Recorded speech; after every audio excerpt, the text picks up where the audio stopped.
97.3 ESPN and the free mobile app. Don't forget, coming up today, we've got the Buccaneers and Eagles Thursday night. We're going to be giving those tickets away on Tuesday night. You can enter at 55 after the hour. I will give you the Eagles code word of the day. You enter that on our website, 973ESPN.com, and you have many chances to win. There's so many different ways you can get social with us on our website, 973ESPN.com. Head on over there right now, and you can get some entries. And, of course, don't forget, when I give you the word at 55 after the hour today. All right, I want to flip over quickly to some football as the Eagles are getting ready for Carolina, and some interesting news out of Carolina already, which I guess is pretty good, which is that it appears that there will be no Christian McCaffrey on Sunday. He has been listed as doubtful for the game, or he will be listed as doubtful for the game. So it appears that we will not see Christian McCaffrey, which means Hubbard will get the call exclusively in that game. So we'll talk a little bit more about that with Sal Paolantonio, Colin Thompson, Adam Caplan a lot today. But that does definitely change the game a little bit, because I think a lot of people thought McCaffrey might try to play in this game, right? And now with McCaffrey out, you pretty much have Hubbard as the main ball carrier. And he's definitely, like, Hubbard's pretty good, right? He had a good game. The game against the Saints, I think it was. Hubbard had a pretty McCaffrey got hurt, and then he came in and kind of did well. I guess it was the next game against the Texans. Hubbard's pretty good, but he's not Christian McCaffrey. He definitely changes the offense a little bit. So you're wondering how that affects this game. Well, McCaffrey doubtful to go against the Eagles. That, according to Matt Rule, the head coach. He did say that today. He's been limited all week long. He's got a hamstring injury. So now he's doubtful for the game. Now, hey, 22 hours ago, he said he felt good about a possible return. He said there was definitely a chance that he could play. Now here we are with the head coach saying doubtful. So the question is this a little bit of a mind game here? Is this them kind of playing mind games? Chuba Hubbard with 13 carries, 57 yards against Dallas. He ran 11 times for about 52 yards in the game before that against the Texans. He's a good runner. I mean, if you remember him at Oklahoma State, explosive guy, but he's not Christian McCaffrey. But is this a little bit of a mind game from Matt Rule? So we got that on the platter today as well. 609-403-0973, 609-403-0973. That's how you can get the text board. You can also download the free mobile app, and you can hit us up direct message through the phone. Do that right now. I got a message over on the free mobile app. Mark in Atlantic City says, why can't you say it's a bad signing? That's the problem with the media in this fan base. It's a bad signing, period. Are you talking about Bryce Harper? I'm imagining you're talking about when I said Bryce Harper is not a bad signing. Bryce Harper's not a bad signing just because they haven't gone to the playoffs. I mean, the guy's going to be the MVP of the league. You want to say he's a bad signing. Why? Because they haven't won? Here's the problem. Mike Trout doesn't win. He doesn't go to the playoffs. Would it be a bad signing to sign Mike Trout? Of course not. But the point I'm making here is signing Bryce Harper is a business decision as much as it is a baseball decision. The Phillies made a business decision when they signed Bryce Harper. It also happens to be a pretty good baseball decision. But my point that I'm making is that is a business decision the Phillies had to make. Why? Because they're not getting anybody to come to Citizens Bank Park to watch them. That's why. It's not a bad signing. He's one of the best players in the league right now. But because they didn't get to the playoffs, you're saying, well, it's a bad signing. Sports Bash Live, 97.3 ESPN, the free mobile app.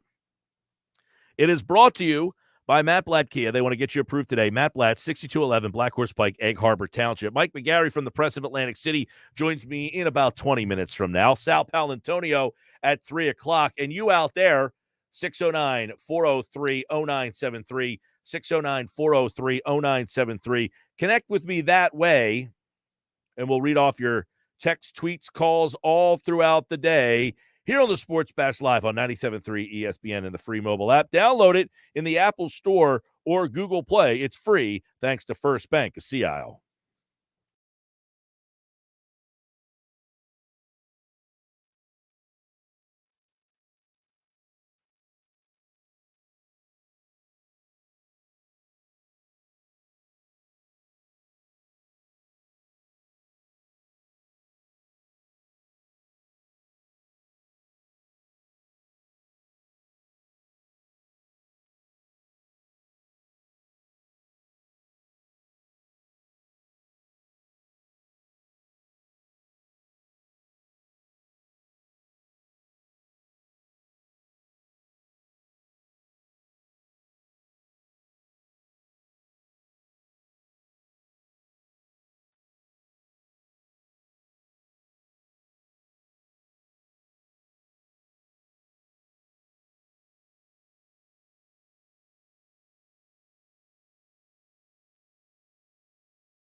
All right, a Friday edition. Happy Hour Friday, 227. I'm Mike Gill, at Mike Gill Show on Twitter. You can follow me there. Download the free mobile app in the Apple Store or Google Play and check us out. By the way, Christian McCaffrey doubtful for Sunday's game. We're going to talk Eagles throughout the show. Sao Paulo, Antonio, 3 o'clock today, as always on a Sao Paulo Friday. But some news with the Sixers and Ben Simmons. We told you yesterday. So Shams this morning reported in a video for Stadium that basically it looks like this for Ben Simmons, okay? The Sixers, I know a lot of people might not like to hear this, but the Sixers, Doc Rivers, Daryl Morey, and company have been talking to Rich Paul about Ben Simmons coming back to Philadelphia and reporting. Now, the news in here is this. Simmons has been resistant and has already emptied out his house in Philadelphia. He is essentially resistant. But I think if you listen to the main part of this is that Sixers and Doc Rivers have had dialogue with Rich Paul, which means what? Rich Paul is going to have to go back to his client and say, look, dude, you're going to keep getting fined. They are not going to trade you unless the only way you're going to get traded is if you're here. Can Rich Paul be the guy who convinces Ben Simmons to come back to Philadelphia? Because it sounds like Paul is at least listening, because I think Paul realizes they ain't blinking here, Ben. We could keep sitting out, but now you're complaining about the fact that you're getting fines and they're starting to pile up, right? But Simmons apparently is resistant. He doesn't want to come back. He's already emptied out his house. Now, in the quote from Shams, he says, quote, the Blazers and Pacers have the lead dogs in C.J. McCollum and Malcolm Brogdon, who could entice the Sixers in a potential package, but neither has gained traction for Philadelphia. The 76ers, I'm told, asked the Blazers for 3 first-round picks and 3 draft swaps as part of a potential package, but Portland rejected that proposal. So now that, again, shows you, hey, you don't want to give me what I want? We're going to ask for the moon. I want Dame Lillard. You don't want to give me Dame Lillard? Fine. This is what I want in return. So the Sixers, again, they are asking for the moon and stars, and Rich Paul is recognizing, hey, man, you might be sitting out a while here without a paycheck. You might be sitting out a while here with these fines all starting to pile up. 609-403-0973, 609-403-0973. Hit me up on the text board, download the free mobile app, and message me through the free mobile app. You know, the one thing with Ben Simmons that is kind of intriguing, if you think about it from this perspective, is if I'm Ben, can I go back, just play my game, keep my head down, and just play my game and get myself traded? Wouldn't that be the smart way to go about it at this point?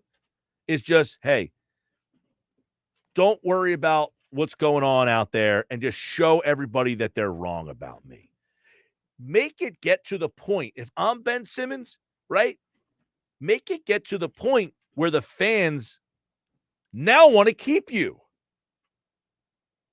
And then you say, you know what? You wanted me gone. I've improved my game. And now you don't deserve me. That's the way, if you're Ben Simmons, you should be handling these situations. Instead of just running from it, show them up. We don't think that's going to happen, though. In fact, no, it's not going to happen. Now, as been reported repeatedly throughout this offseason, the Sixers would like Dame Lillard. Now, Dame Lillard apparently is not ready to be traded. So the Sixers go and say, all right, you don't want to give us Dame Lillard? We'll take C.J. McCollum. We want 3 first-round picks. We want pick swaps. But there is the possibility that at some point this offseason, we talked about it yesterday, I gave a date right around the trade deadline that you start to think about, okay, your team is not where you want it to be. Portland's not as good as you thought. Maybe Portland wanted to be, maybe Dame Lillard thought they could be a top 4 team, and they're just not. And then he says, you know what? I gave it a shot here in Portland this year. I wanted this to work, and it's just not working. That's what I think the Sixers are waiting for.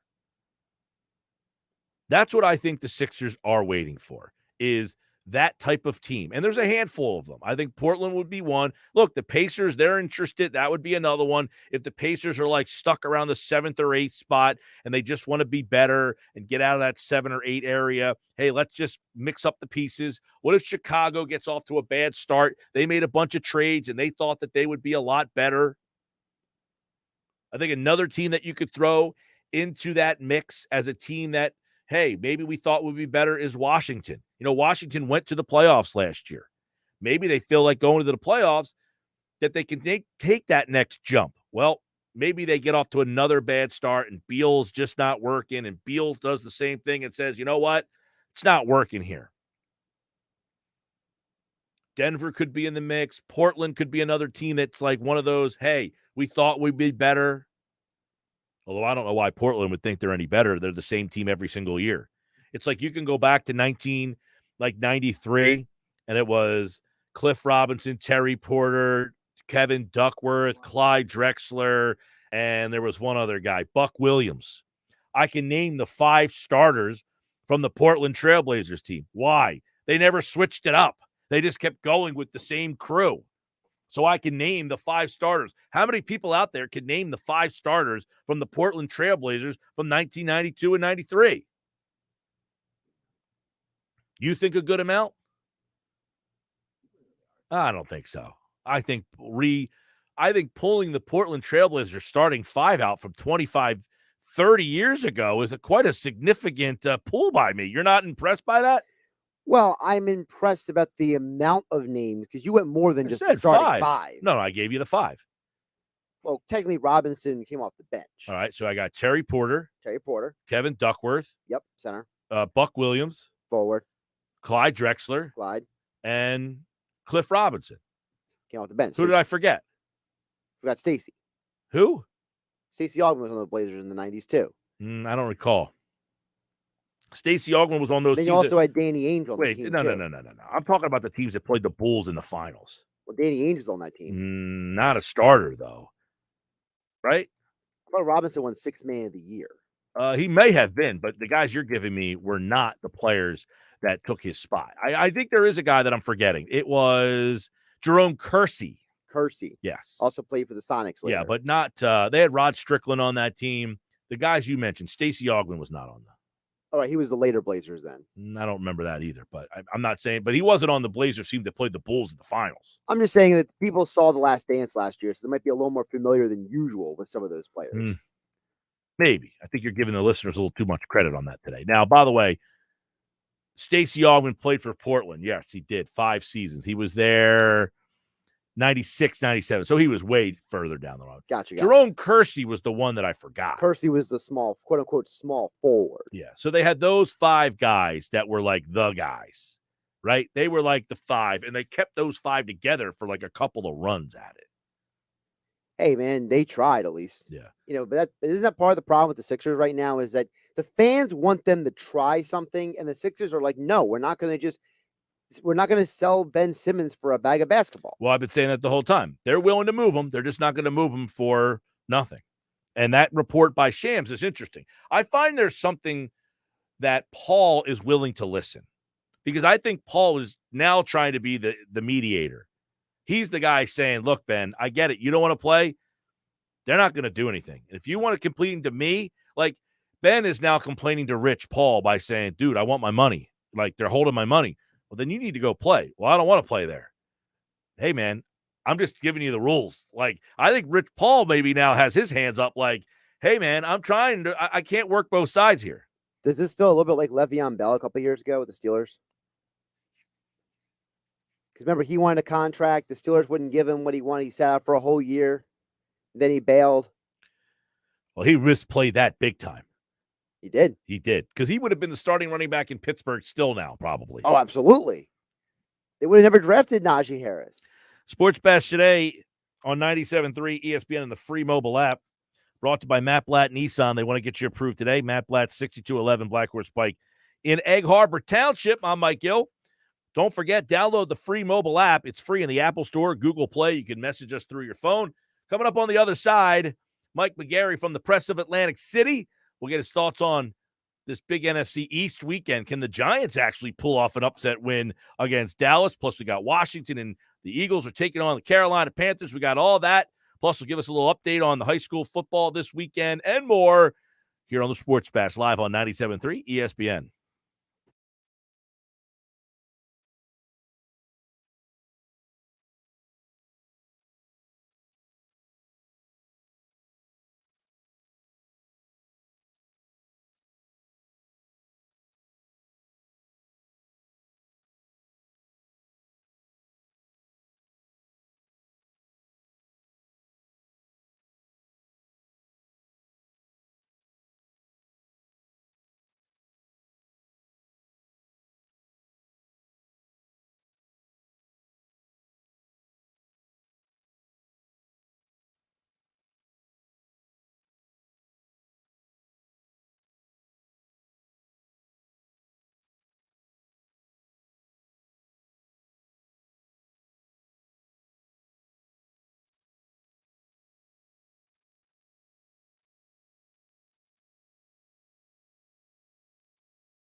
All right, 242 Sports Bash Friday. A lot going on. Mike McGarry from the Press of Atlantic City to kind of take a look at it all with us here. Now, I want to start with Mike was at the Dave Dombrowski press conference the other day. We had him on right after the press conference. But I want to ask you, Mike, after now watching the NL games, the DS's last night's games, and all that, you listen to Dave Dombrowski, watch those games. How far are the Phillies away from the baseball you're watching right now? Pretty far, right? I mean, especially when you look at the depth of the lineups and the bullpens that these teams have, it's almost night and day. I do agree with Dombrowski that the Phillies starting pitching, is almost right about there with if Wheeler, Nola, Suarez. Those are tough three guys you can throw in that series. But if you look at the depth of the lineups 1 through 8, and you also look at the bullpens, it's night and day. And I think Dave Dombrowski hit on it. The Phillies have some stars. You can see Harper out there in these games. You can see Realmuto out there in these games. But the complementary players, the Chris Taylors, where's the Phillies' Chris Taylor? They're not going to have a complimentary guy come up in the 9th inning and hit a walk-off for you. No, I mean, and then are to you, Mike, the Rays an outlier? I mean, can you try? Like, to me, I say you can't try to replicate the Rays because you're not going to do it better than them. Yeah, I mean, I don't know what, teams try to do it, like teams like the Yankees and Boston and even the Dodgers, who have a former Tampa guy in charge, and Boston also hired a former Tampa guy.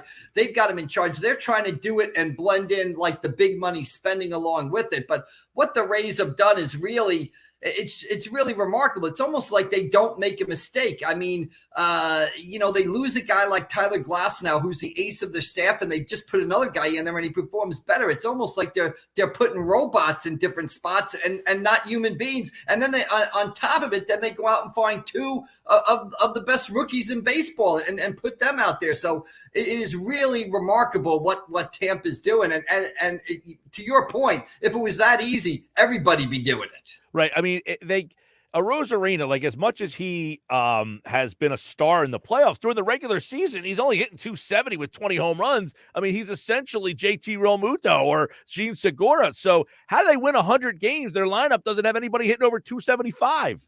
Right, and they don't really have, a star pitcher. They lose Blake Snell. He leaves after last year. The Glasnow gets hurt.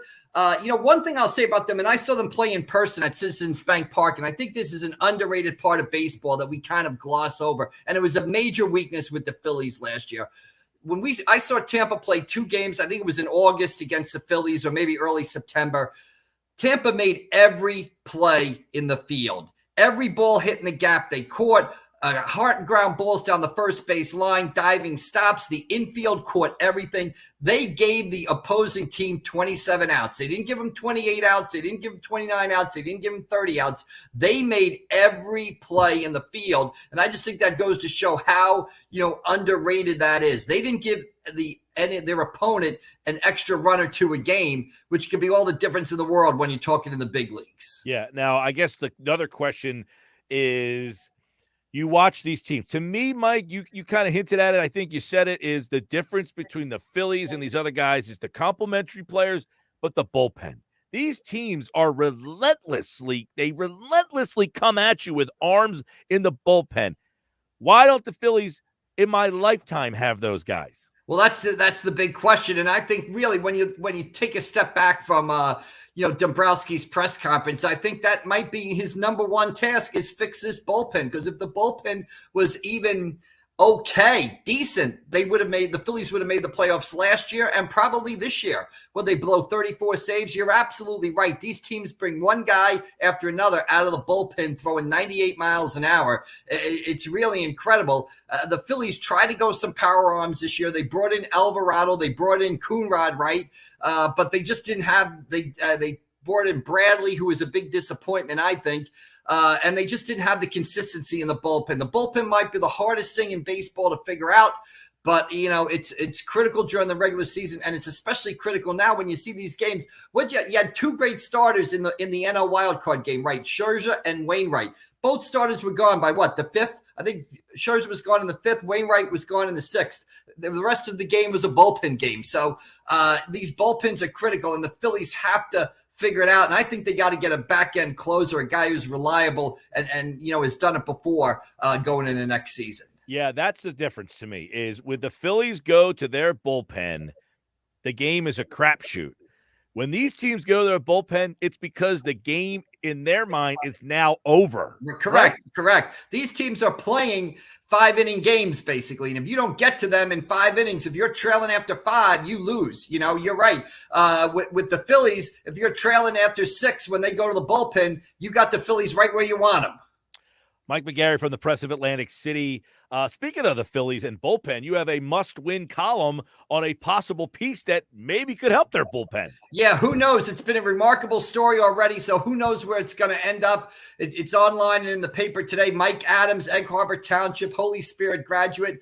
The summer of 2019, I guess he's pitching for the Margate Hurricanes in the Atlantic County Baseball League. And now a year later, he's pitching with the Lehigh Valley Iron Pigs, a step away from the big leagues. Really remarkable story, 26 years old, kind of like what's that movie, The Invincible with Mark Wahlberg? It's almost like we should be saying, who's going to play Mike Adams in the movies when they make a movie about this? But it really is a remarkable story of how far he's come in 1 year to being a 26-year-old free agent and then pitching in AAA for the Lehigh Valley Iron Pigs, pitching effectively in AAA. And with the Phillies bullpen and the lack of pitching depth in the organization, who knows how this story unfolds in 2022. A lot of people ask me, and my only answer is he's not on the 40-man. Why was he, in your mind, not given an opportunity late in September, maybe when they were out of it? I mean, because of his advanced age, maybe you wanted to give an opportunity to see how he competed, or do you think he'll get a shot in Clearwater next year? Yeah, I think his shot comes in Clearwater next year. I think you hit on it there. He's not on the 40-man. To make some moves with that 40-man, you risk losing a guy or here or there. It's not as easy as it sounds. Put a guy on, put a guy off. So that was the big hurdling block. He wasn't on the 40-man roster. If he was, I'm sure he could have come up that last weekend of the season when they were eliminated. But not being on the 40-man is a big deal. But I think he'll get his shot in spring training coming up in Clearwater this year. A lot of interesting stuff in Clearwater. And now John Heyman reported earlier today that the Phillies are going to be interested in these shortstops. There's a big shortstop class, Mike. John Heyman reporting that the Phillies may play for big free agent shortstop. Correa, Seager, Story, Baez, Simeon. They were in on Simeon last year. They passed. He had a terrific year for Toronto. He says they say it's no certainty Didi stays starting. Owner John Middleton wants to win. Past 3 years, they spent big on Harper, Wheeler, Remuto, Dombrowski, Girardi, plus Phillies seek left fielder and closer. So are the Phillies going to be a big player in free agency again? I don't know about that. Unless Dave Dombrowski was kind of sandbagging us all during that press conference the other day. He made it seem like signing a big free agent was not the answer. And he also made it seem, as we talked about the other day at shortstop, that, of course, that Didi had to play better, but he made the organization's faith and almost a commitment to Bryson Stott as that shortstop maybe of the future. So I don't know whether Dombrowski's trying to set something up trade-wise, whether he's, not, laying all his cards on the table, playing it close to the vest, whatever. But if you listen to the Dombrowski press conference, you would say the Phillies would not be in the market for a shortstop, although a shortstop, some of those guys would be the middle of the hitter order, a hitter in the middle of the order that he also said the team needs. So who knows? Reports this year, stuff's getting leaked out from agents. They're trying to drive up markets. Teams are trying to, downplay it, play it close to the vest. Who knows? But if you listen to Dombrowski, at least during the press conference, he made it seem like it would be some sort of combination of Didi and Bryson Stott at shortstop next year. I agree with the closer in left field. Those are two major needs. All right, Mike, let's take a look at the football real fast. We got Eagles in Carolina. Let me ask you, is this a winnable road game for the Eagles? The way I look at it is the Eagles got this game and they got, Las Vegas, right? At Las Vegas in a couple of weeks. I think they'll split these games. I don't think they'll win both. They could lose both. Best case scenario is a split. So, yeah, it's a winnable game. Carolina's not that great. I'm a big Sam Darnold guy, but, he is still Sam Darnold. It might be a tough spot for the Eagles, but it is a winnable game, basically. I think they're going to end up splitting the next 2 road games in Carolina and Las Vegas. So they're going to get one of them. Why not this one? Any thought that the Giants could beat Dallas? I mean, these two teams always play close games, whereas Dallas just way better right now. Well, I tell you what, the Eagles fans, after you get done watching the Eagles, put on your blue and white and get your blue and white pom-poms out and root for the New York Giants. And your Washington football team fans should be doing the same thing, because nobody wants to see the Cowboys get to 4-1. If they get to 4-1, they could be on the verge of maybe taking off in this division. So everybody Eagles fans, Washington football teams, put your blue and white shirts on, get the blue and white pom-poms out, and root for the Giants, because you don't want the Cowboys to get to be 4-1. Because with the schedule the Eagles are facing and the schedules Washington's facing, I looked at Washington's schedule, Mike. They got the Saints this week. Then I wrote this down. They're the Chiefs at home, at Green Bay, at Denver, and home against Tampa. How about those 7 games? They could come out of that stretch 3-4, and Dallas at 5-2 or 6-1. They're in command of the division. So NFC East, you're rooting for the New York Giants at 4:25 this Sunday. All right, Mike McGarry from the Press of Atlantic City. Mike, where will you be tonight? I know the big game got postponed. Yeah, the big game, St. Augustine, Holy Spirit, postponed October 29th. Some COVID issues there, but I'll be going over to Mainland Regional, Mainland hosting Vineland. A big game there. Mainland 3-3. Jabril Mace, great running back for Mainland, coming off a big game, ran for 200 and something yards against Deptford last week. And then tomorrow I'll be at another big local game, kind of a matchup of 2 rebuilding teams, Egg Harbor Township and Atlantic City.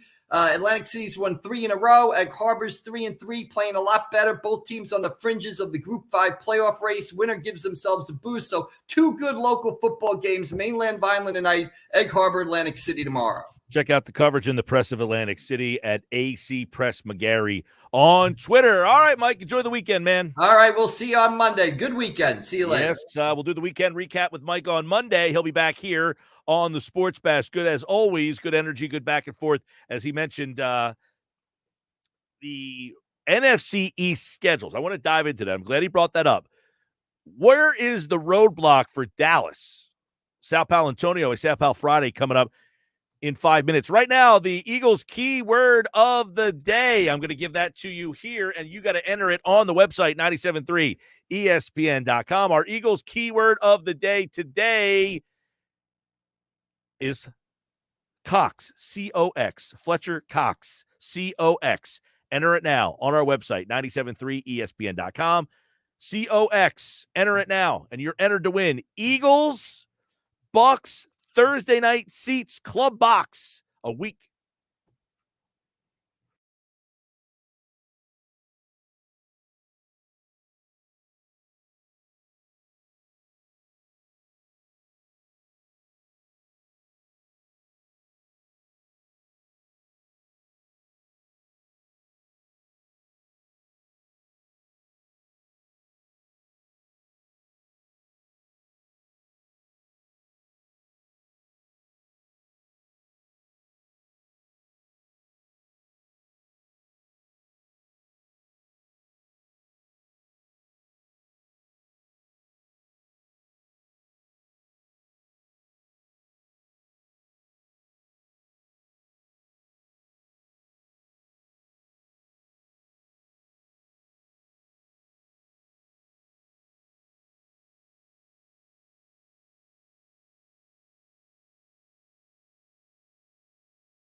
Just after 3, it's a Sal Pal Friday. Sal Pal Antonio's here as we'll talk about the Eagles and the Panthers, all the stuff happening in the NFL. I want to get Sal's take on the energy in Foxborough last week. He was up there covering the game for ESPN.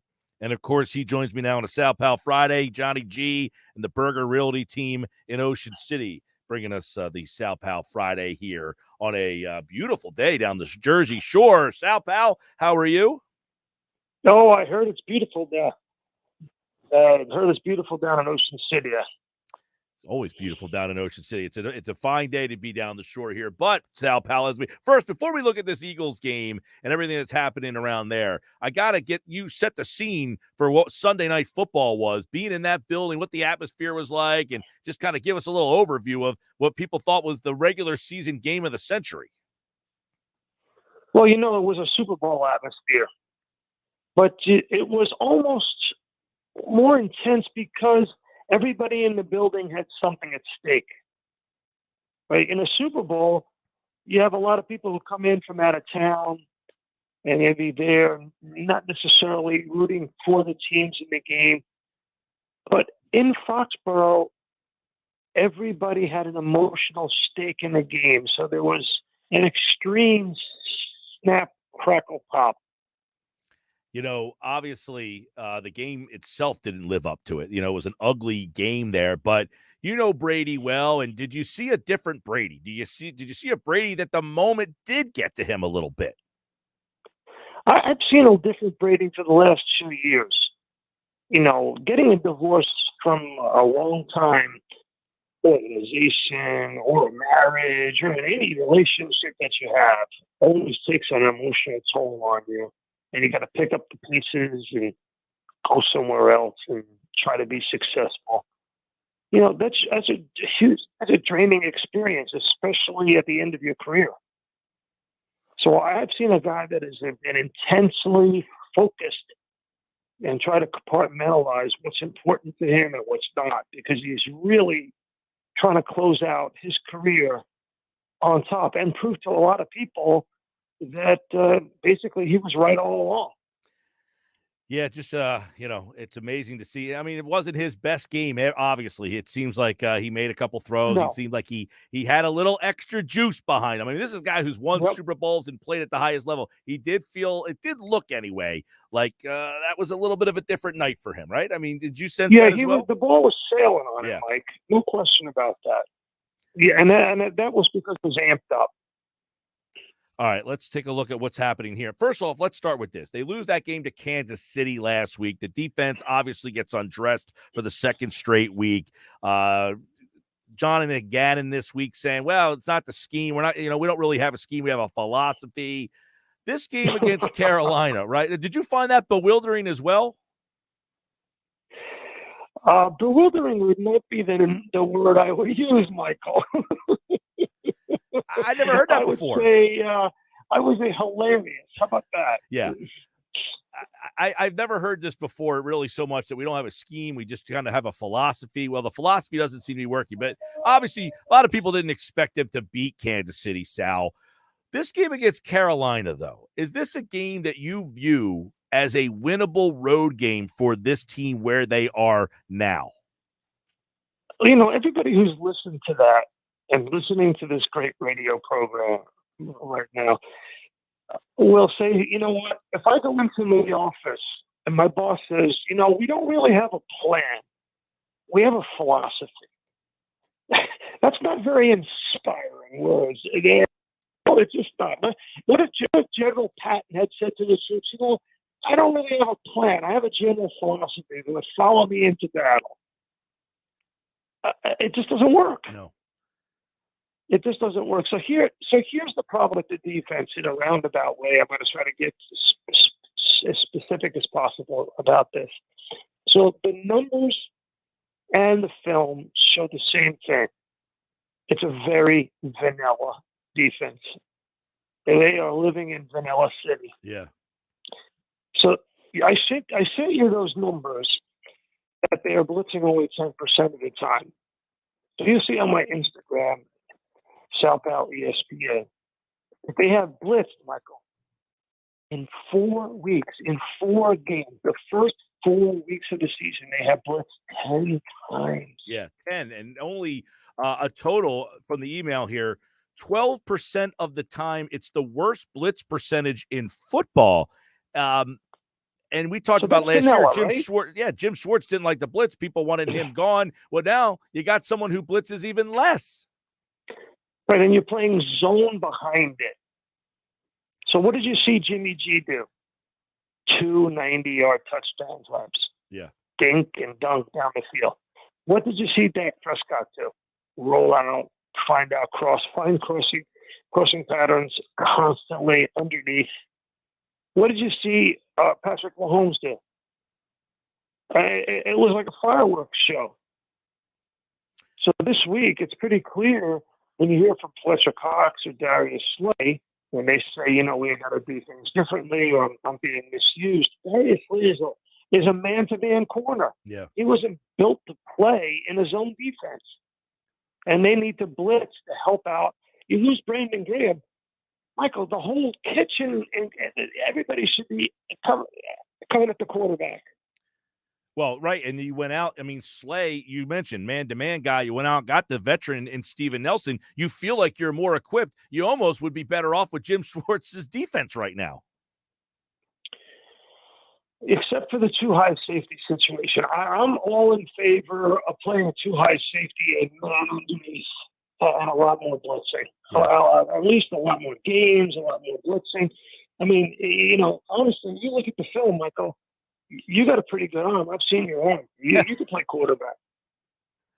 I could hit somebody over the middle against these linebackers. I could tell you that much. And I think it's 35 targets on these linebackers and 30 passes have been completed. So, he's putting a lot on the plate of linebackers, and they just, they don't value the linebacker position, and they're getting run on. They're getting thrown at. I mean, teams are just saying these linebackers aren't good enough. Is that their biggest problem?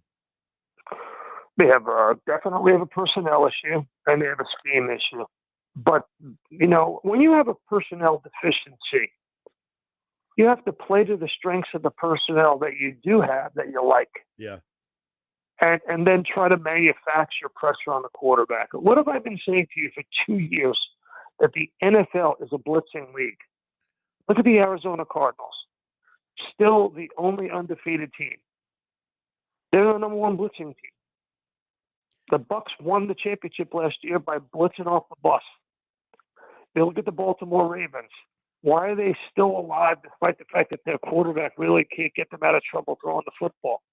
It's because Wink Martindale is the number one blitzing defensive coordinator on third down. Yeah, the teams that don't blitz is Atlanta, Chicago, Houston, Pittsburgh, Philadelphia, Vegas. I mean, other than Vegas, all those teams are just not good teams right now. The teams at the top, Tampa Bay, Arizona, Denver's defense is good, Baltimore, Kansas City, although Kansas City's defense isn't all that good. They are, and it's not that you have to do it all the time. You mentioned it, Vanilla City. They're just not doing it all. And it feels like teams are just absolutely – it feels like Gannon's a little in over his head. I feel like Sirianni has had some bad games, but Gannon feels like this is what he wants to be and doesn't have the personnel for it. We said at the beginning of the year that this is a very inexperienced staff. You have a head coach, defensive coordinator, and offensive coordinator who are calling plays for the first time. A. B. They're very young. They have the youngest coaching staff. So we were willing to indulge them growing pains. But you got to grow. Yeah. The whole idea of growing pains is you grow into the job. And there's only 17 games. It's not a 162-game season. It's not hockey or basketball or baseball. You got to grow, and you got to grow quickly, or else it's over. You don't recover from 1-5. You barely recover from 1-4, Michael. Yeah. This is one of those games, they got Tampa next Thursday night. You feel like you're not getting that one. So you almost have to get this one if you have any ideas of being a playoff team. And I don't know. I mean, this season was about growth. And No. Hold on a second. Time out. I hate to interrupt my brother. That's all right. But listen, any hopes of a playoff team, we're just looking for growth right now. They won 4 games last year. Now they've won 1 at the quarter pole. So you need to win more than 4 or 5 games. We're looking for growth. That's just why you fired the only coach that won you a Super Bowl, Michael. Yeah, well, that's fair. I guess in the organization's mind, like, hey, if we, they might say, hey, if we can get a win here, they might feel, I don't know, do teams enter the season hoping they could be a playoff team or no? Well, when you're 4-11-1 and you fire the head coach that won you the Super Bowl and you trade your franchise quarterback that you just dump truck $100 million into, you have to, say to your fan base, let's be realistic about what we're going to accomplish this season. We've got the youngest coaching staff in the NFL, and we've got all this inexperience in play calling on the sideline, and we've got a quarterback that's only started 4 games. Okay, so if we make the playoffs with that formula, wow, we're getting pretty lucky. Yeah. But all we want to do is get them from 4 wins. I counted 4 wins to 8 wins, Michael, this year as a major success. That's what I counted. Definitely, yeah. And, this division, I don't want to say it's not as bad because the other teams aren't very good, but Dallas is significantly better. The NFC is kind of all jumbled up right now. I want to, look at a couple things with the quarter pole you mentioned. Are they judging Jalen Hurts like in 4 games segments like that? Well, I think you got to judge Jalen Hurts on 2 things right now. Is he taking care of the football? And the answer to that is, overall, yes. I would say the answer is yes. Yes. And 2, is he moving the team down the field? Is he making 3rd down throws? Is he getting the team out of trouble on 3rd down? I thought last week the answer to that was yes. I think he's getting better. He's getting more accurate. I think, as Greg Cosell mentioned on the Instagram post that we just put from the matchup show that we taped this morning, I think Greg is right on. I think you look at the film and you see Jalen Hurts looking at the rush, pulling his eyes down, and evacuating the pocket or evacuating the play a little too early. All right, so to this that's week, going to come, Michael. That's going to come. Yeah, He's going to make those improvements. I think you're right. I mean, I think that is a good way to kind of look at it. And is he making those adjustments? The thing that you brought up, he hasn't turned the ball over. That's what really. So because my point is this: they've scored 30 points twice this year. They didn't do that once last year. This offense seems like it's growing with a lot of young players and all the injuries on the offensive line. The offense is not stuttering because of those injuries, and it's not being held back by the quarterback like you've mentioned many times. If they just had average quarterback play last year, they'd be better. Well, they're getting that right now, and they're scoring. You've been around a long time. You know the game inside and out. But here's a truth I'm going to give you that's not going to shock you. You score 30 points in a game, you should win. Yeah. Oh, definitely. They got big problems on defense.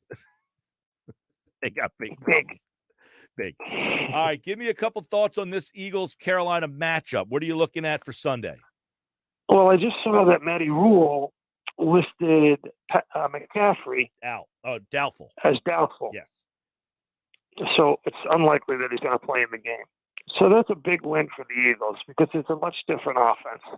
I think now you can focus on DJ Moore. He'll be the high-volume target in the offense. Obviously, people are not paying attention to Sam Donald as a runner. He's got 5 rushing touchdowns, which leads the National Football League. To that, for sure. And they got to pay attention to DJ Moore. So let's just focus on what they have to do defensively.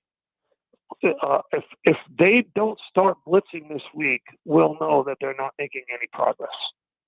If they don't start using, man and double coverage to take away the number one option that the quarterback likes, the guy who you target the most, a guy like DJ Moore, then we know they're not making progress. Yeah. So that's what I want to see defensively. And offensively, I think Jalen Hurts continues to grow. I think you see him using Dallas Goedert more. That's growth. You see him losing Zach Ertz last week. That's growth. Yes. You see Devontae Smith growing right before our eyes. He's obviously a tremendously good route runner. He catches everything within his radius. He's getting open. And Jalen Hurts is not afraid to throw him the ball. He still has the most targets on the team. So those are good things that are happening offensively. Mailata will play right tackle this week, so he's back, and that will help for sure. And maybe that will give a little more comfort to Jalen Hurts in the pocket. Yes, as you just mentioned, Mailata is back. Sirianni said that today. Johnson is out, so it'll probably be Dillard at left tackle. Oh, it will be Dillard at left tackle, and Mailata. Dillard is still a problem, Mike. He's still. You look at him on film; he's still getting beat. Sometimes he's just in the wrong place. He's not set up right. And the number of penalties he's getting is outrageous. And we haven't even talked about the penalties. Oh, geez. 44 penalties in the first 4 weeks. You know, that's the most they've had in 4 weeks since 1940, Mike. 1940. And he said what? The conversation was a little bit more harsh in there. What does that mean? Did he raise his voice? What does that mean? He's giving us good stuff today, Sal. You know what that's what they start calling a bad workplace environment. What do they call that? Yeah, well, I want to see what kind of changes. I know it is. It's called hostile workplace environment. That's what it is. Yeah, that's where you get the lawyers involved. I got a hostile workplace environment. All right, Sal Paolantonio, Eagles at the Panthers. Sunday at 1 right here on 97.3 ESPN. How's it going to go? Give us the breakdown. How's this happen? Yeah, this is a hard game to pick, primarily because of what you laid out, Michael, right? It's a desperation game for the Philadelphia Eagles. You sense a lot of emotion and a lot of anger. And the game, after X's and O's, is played on emotion and anger. There's no question. And I've seen this team go down to Carolina in the past, be counted out, and win the game. Thursday night a couple of years ago. Correct. The Super Bowl year. Yes. Yeah. That was their big game, right? That was the one to say, are you for real? But remember who had the big game in that game? It was Fletcher Cox, remember? I do remember that, yes. Yeah, Fletcher Cox had a big game. So this is a game where Fletcher Cox said he had a little come to Jesus moment with his own self this week and said, I got to play better. It's on me. So maybe we'll have deja vu all over again. And I'm gonna go with the Eagles in an upset, 27-24. 27-24, Sal Pal Friday here. That game, by the way, was 28-23 a couple of years ago down there. How about that? I did Thursday. not remember that. Yes. Okay. That's what I'm here for. I'm here to give those numbers out. And then, and Fletcher Cox in that game, a sack. You know what, Michael, here's what I'm going to do. I'm going to change my prediction to 28-23. 28-23 is the official pick now for Sal Pal Friday. Johnny G, the Burger Realty team. Johnny G's a good dude, man. He texted in the other day. I'm always appreciative of the relationship here. And, of course, a Sal Pal Friday. I'm still a little envious that you got to go to Foxborough. See, if you were there talking to Brady and Belichick, you could be sure that I would have been filming that, right? I would have been there filming that thing. No, that's one of the most beautiful moments in our relationship. And thanks to Johnny G and the Griner team at Burger Realty in Ocean City for supporting us on this great program. All right, Sal, where are you at this weekend? I'm figuring out what my assignment is going to be right now, Mike. All right. Well, we will be looking for that at Sal Pal ESPN on Instagram to find out where he'll be. All right, Sal, take care, buddy. Thank you, Michael. All right, Sal Pal Friday here on the Sports Bash. I'm Mike Gill. Don't forget, another chance for you. He just mentioned the name. I'll give you a little teaser. He just mentioned the key player. That's today's Eagles code word of the day. If you want to enter that name on our website, 973ESPN.com. All right, coming up, Adam Caplan, 4 o'clock, football at 4. Colin Thompson, the Carolina Panther tight end, local guy. We'll talk to him at 425. Happy Hour Friday with the PT. Download the free mobile app. It's free in the Apple Store, Google Play, and get all your favorite 97.3 ESPN content right on your phone. The Eagles-Panthers injury news is out. One key Eagle is out. One key Eagle is back. Details next.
All right, Sal Pal Friday. Thanks to Sal. Plenty more to go. Adam Caplan joins us at 4 o'clock for today's football at 4. Colin Thompson, Carolina Panthers tight end at 4:25 here on the Sports Bash Live, 97.3 ESPN. I'm your host, Mike Gill. Follow me on Twitter at Mike Gill Show. Don't forget, download the free mobile app in the Google Store or Apple Store or Google Play, and you can do that and get all of the Sports Bash content sent right to your phone. If you have the free mobile app, you would know right now that the Eagles injury report just came out, and there is one big name on the injury report that will play and one big name on the injury report that will not play. The injury report that will play, Jordan Mailata. And the injury report of a player who will not play is Lane Johnson. So Lane Johnson is out for the game on Sunday with a personal issue, so he will not play. And it appears, now they did not announce this today, Nick Sirianni was asked who will play right tackle. He said you'll have to find out on Sunday. He said basically, I'm not going to share that because it's a competitive advantage for us. This whole competitive advantage thing is like you're Nick Sirianni. Matt Rule. Don't you think Matt Rule is sitting with his other coaches and they're all sitting there having the same conversation, right? Hey, they're going to play Mailata at right tackle and Driscoll at right guard. Like, that's what they're preparing for. So for them to say they don't know who's – unless they don't like Dillard, because Sal said, hey, Dillard needs to get a little bit better. Maybe they don't like Dillard. Maybe they play Mailata at left tackle and Driscoll at right tackle and Herbig at right guard. That's a possibility, I guess. But is it that big of a competitive advantage to say that right now? I mean, to each their own. I guess you could hold on to that for as long as you want. But I think Matt Rule was pretty aware of how the Eagles are probably going to play this. Last week they went with Dillard. They played Driscoll. Driscoll was supposed to play right guard last week, and then the whole thing happened with Lane Johnson, and they had to make a switch at the last minute. And that's why that all kind of happened. 609-403-0973. 609-403-0973. That's the text board. Now, here's a couple of matchups I want to give you in this game. All right, this is what I'm kind of looking at in the game Sunday. This is where I feel like Philadelphia has to go after. Now, no McCaffrey, he's doubtful. I say no McCaffrey, he's doubtful. Here's where I think the matchups kind of are. You got DJ Moore and Robbie Anderson. Those two guys pretty good. Here's the issue. Their offensive line, it's a good offensive line. It's not a great offensive line. They're average. As Sal mentioned, if the Eagles can somehow do something they haven't done all year, and that is get some pressure from other areas. You can't just rely on your front four always to get the pressure. And I say that in this game. Look, I understand against Patrick Mahomes. I understand against Dak Prescott if you don't want to send crazy amount of pressure at those guys because they're going to pick you apart. But this is a game with Sam Darnold. You got to find out if Sam Darnold is the former number 3 overall pick, or is he just a guy who is vagabonding around the league from the Jets to the Panthers? He's having a nice start to the season, but 5 touchdowns, 3 interceptions.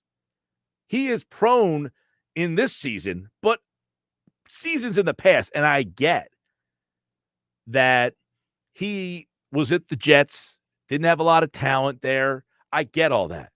But with the Jets, what did he have a propensity to do? I think we can all answer this one together, right? He turned the football over, and he did it at an alarming rate. His rookie season, 15 interceptions.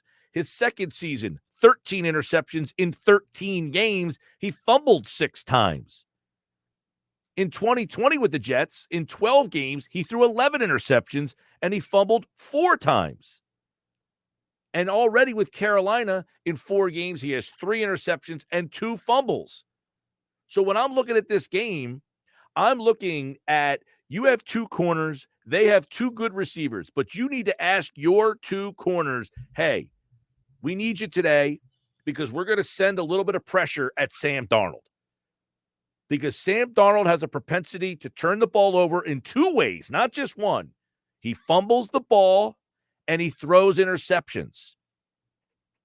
So that to me is where I'm looking at this game is Sam Darnold fumbles the ball and he throws interceptions. I have to make that happen.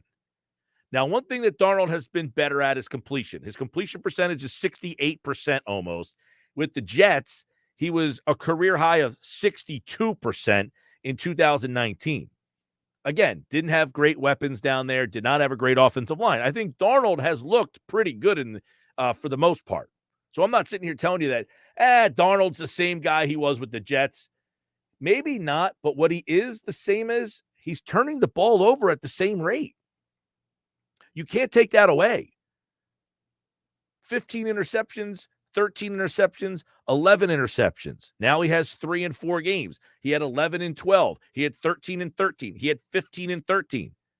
Sam Darnold turns the ball over.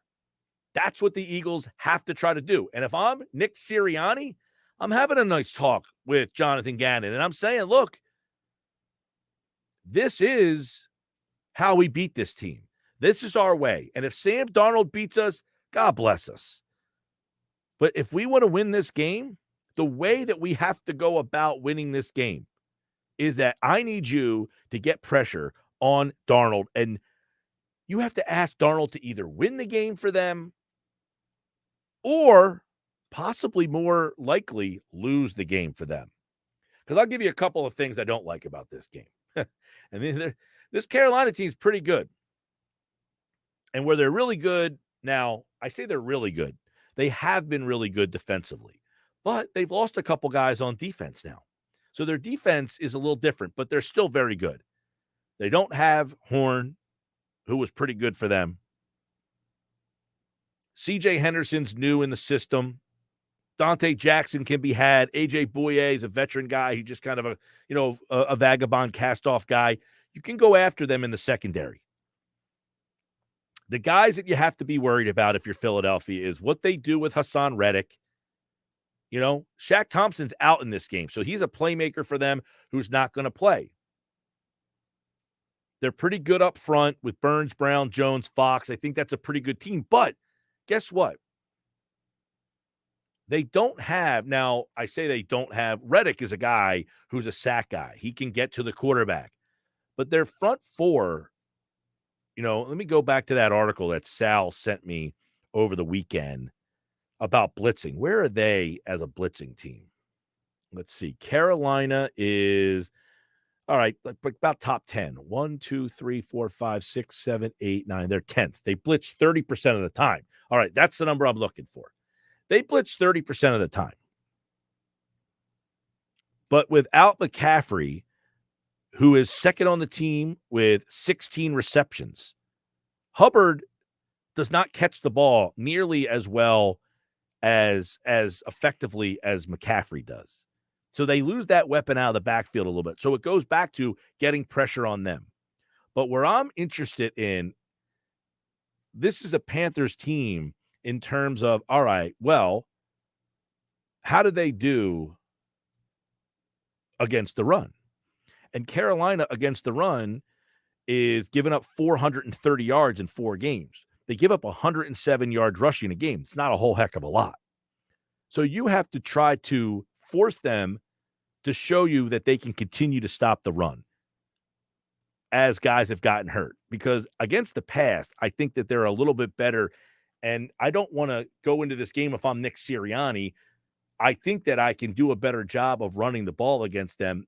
And I'm not saying you have to run it 30 times, half the time, but I think you just have to add more just to give your playmakers more of a chance. Give the tight ends more of a shot in this game with Shaq Thompson being out. I think you can have them over the middle a little bit. Let Devonta Smith get lined up with one of their corners. I think their corners are just average, but you have to run the ball to make those weapons the most effective versions of themselves that they can be. So my 2 areas that to me is you got to go after Darnold. Like everybody would say, oh, turnovers are the factor in the game. Of course they are. But look at the games. Matt Ryan's a veteran quarterback. All right, I understand you don't want to blitz him all that much. Jimmy Garoppolo, he can make mistakes. Dak Prescott, I get it. I'm not going to go after Prescott and Mahomes. Those guys will pick me apart. But this is a game where I hope Jonathan Gannon sees that he can get it to another level. He can pick this team apart, or they can make this quarterback make mistakes. 609-403-0973, 609-403-0973. It's a Friday. Give me your thoughts on the game. Give me a concern and give me something that you think the Eagles can exploit. Hit me up on the text board, 609-403-0973, 609-403-0973. Something that's a concern in this game. Because, look, Carolina's good. They're not great. I like this Carolina team, but they're beatable. So give me a concern and give me something that you think the Eagles can exploit. I'll read those off coming up on the other side. 609-403-0973, 609-403-0973. That's the text board. Don't forget, you can always DM us through the free mobile app, which you can download in the Apple Store or Google Play. There's a couple other interesting matchups in this game that I'm going to break down for you coming up. I want to hear from you, though. What matchups in this game stand out the most to you? Where there's a spot that Carolina can be beat, and where's there a spot that Carolina can beat you? All that and more coming up on the Sports Bash Live on 97.3 ESPN and the free mobile app.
3:43. Don't forget, in about 18 minutes, I will give you the latest code word of the day.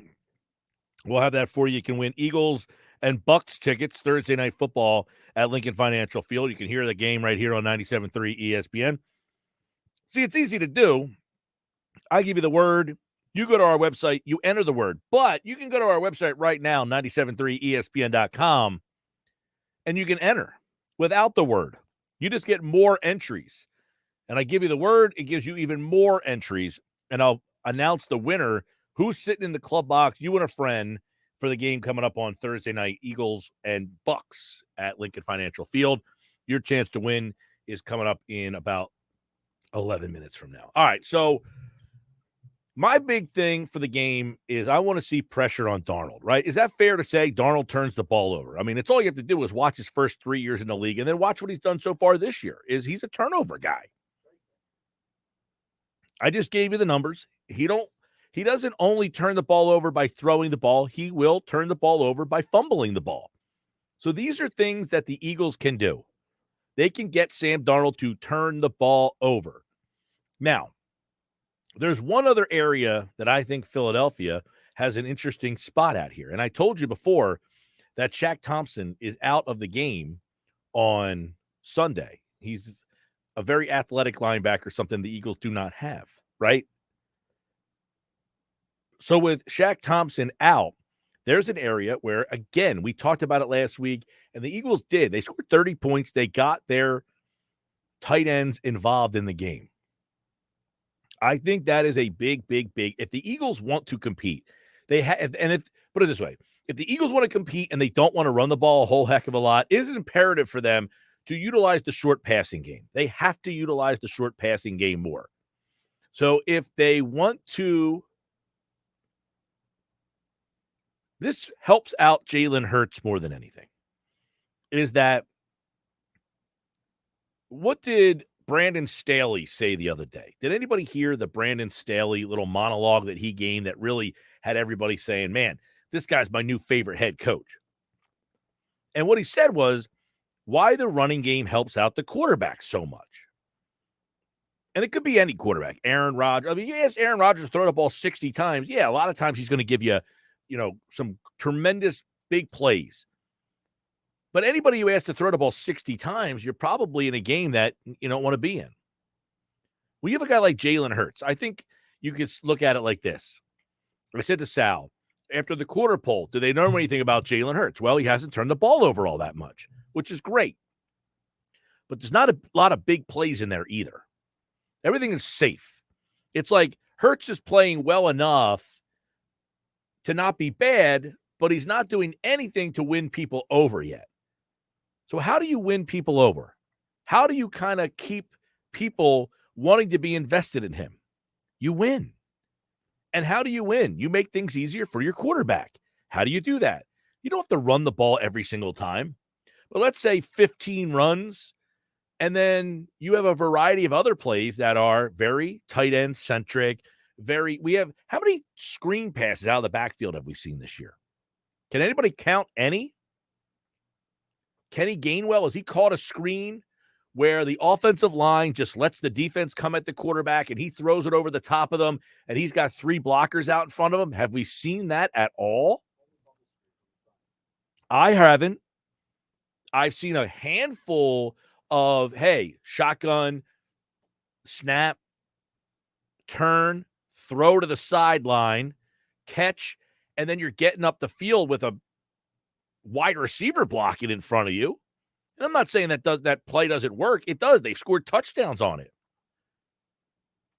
But one thing here is Jalen Hurts has had some plays to be made. There was a play in the Kansas City game where Quez Watkins, goes in motion, they have a guy come in motion and the linebackers are following that guy, right? So you look at this play, it was a play where Sal was just talking about how he puts his eyes down. There's some shots down the field that he can take. And the big play, we talk about the play that he hits Gainwell wide open in the flat, and he has a guy like Watkins. He has some guys we talked about in the first week. Remember, we talked about setting plays up. I said I loved how they threw the first 3 passes of the game, bang, bang, bang to Watkins. And I said it felt like they were setting something up for later on down the road. They haven't gone back down that road yet, right? The bubble screens to Watkins were great in the first game, but you really haven't expanded what his role could be. And if you watch a play in the game against the Chiefs, there's a play where he's lined up in the slot and he just goes right down the field and he's open. But it almost feels like they're saying, hey, here's the play. This guy's going to be out in the flat. You're going to get it out here. You got to start trusting the quarterback more so we can find out about him. Right? Can we find out about the quarterback?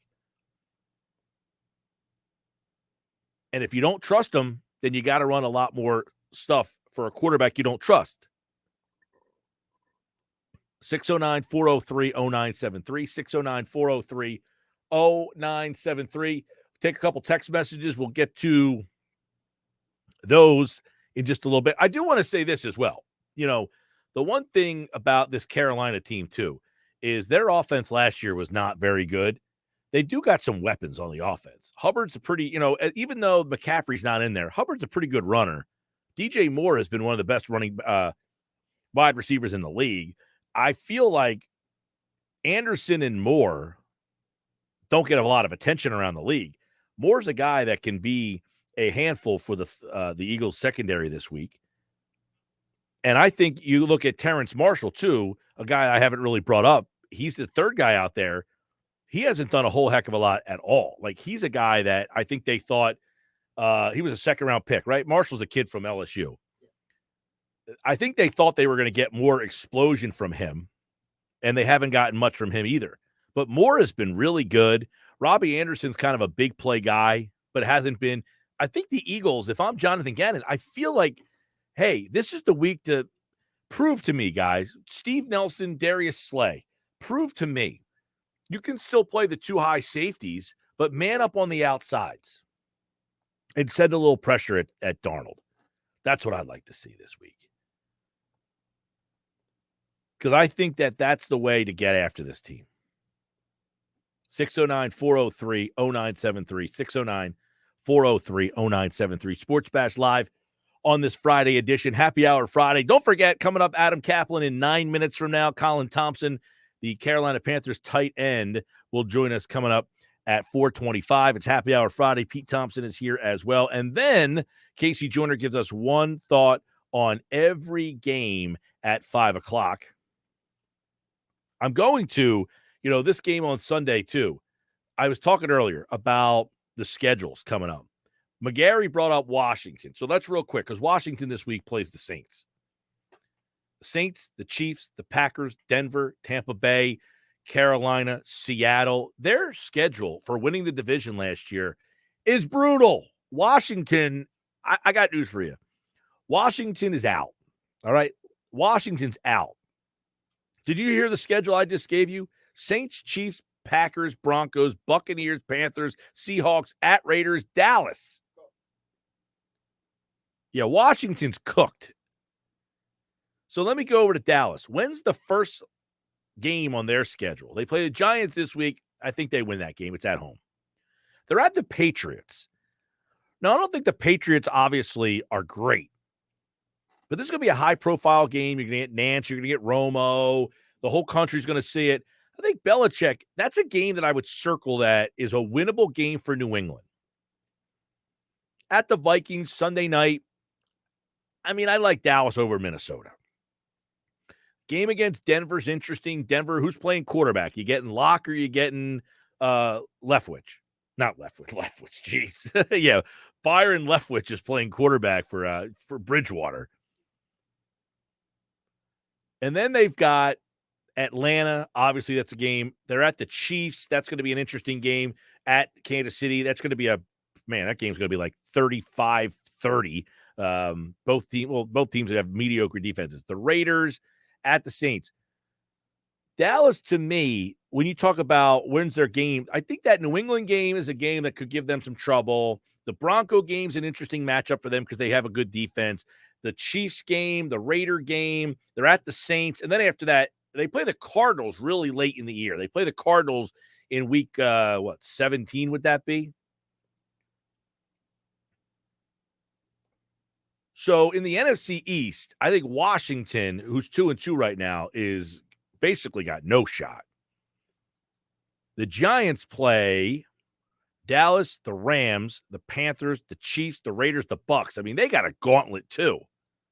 So I think you're going to see in the NFC East, Dallas just kind of run away with things. The question for Philly is there a spot at the wild card table if you want to believe that you're a playoff possibility? And that's why this game is interesting this week. Because if you could beat Carolina, that brings them to 3-2. You're at 2-3, but it also shows that you can compete with the Raiders of the world, the New Orleans of the world, those type of teams that are coming up on your schedule. I think we're trying to judge the Eagles on variables that are very difficult to kind of comprehend. You're not beating the Chiefs. Right now, you're not better than Dallas. You hung in there with San Francisco, and you blew out the Atlanta Falcons. So everything went essentially the way that you would think it would go, except for, you really took care of business against the Falcons. And then after that, they've played a lot better since then. You really went toe-to-toe with San Francisco and really should have won that game. I think this is the game you find out. Can I get a seat at the wild card table? When we come back, football at 4 with Adam Caplan. The injury report is out, and one big name is on it. How will they replace Lane Johnson? Adam has the answer coming up next. Also, a couple injuries for Carolina. McCaffrey, their left tackle Cam Irving. It's a big issue for them. They do not have a lot of depth on the offensive line. And Shaq Thompson has a sprained foot. He's out. The Eagles against the Panthers. We break it all down coming up next during football at 4 with Adam Caplan. Is this the week Miles Sanders gets more work? Adam has that answer coming up. Hey, Fletcher Cox, that is today's Eagles code word, Fletcher Cox, C-O-X. Enter it right now on our website, 973ESPN.com.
And Football at 4 is powered by the Inside the Birds podcast with Jeff Mosher and this man, Adam Caplan. And it is brought to you locally by Caesars Entertainment Group of Atlantic City. Come experience the ultimate sports destinations all season long at the Wild Wild West, Tropicana, and Harrah's Atlantic City.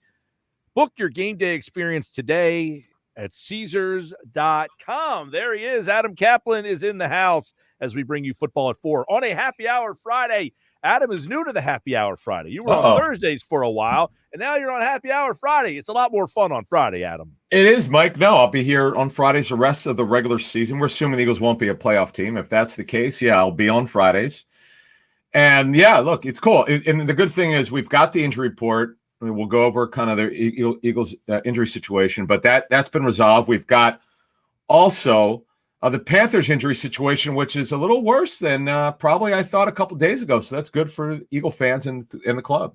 You're right. The injury report came out. Nick Sirianni said Lane Johnson will not play. So, Adam, Jordan Mailata will play. So how will the Eagles go about the configuration of their offensive line now that they know that Lane Johnson is out and Jordan Mailata is in? Yeah, Mailata took reps at right and left tackle. He's played right tackle before a couple years ago. Practiced there before, and I think he actually played some snaps at right tackle last season. But when you look at it right now, I would expect Mailata to start at left tackle. Why do I expect that? Interesting. I might be in the minority here. We're going to have some news on our show. We're going to put some news out probably Sunday morning on our show. But I know the way that they think there. They always felt like Mailata would be a left tackle, could play right tackle in a pinch if someone got hurt. Well, yes, Lane Johnson's not going to be available. And Andre Dillard has done well in pass protection. But here's the deal. Jordan Mailata is a better football player than Dillard. So they have 3 days of practice to evaluate the way that Mailata moved. They thought the way what we were told, his MCL sprain, it was a 1 to 3 week injury, so he's at the tail end of it. He moved well enough for them to know, as I understand it, Thursday, they kind of knew after Thursday he was going to be able to play.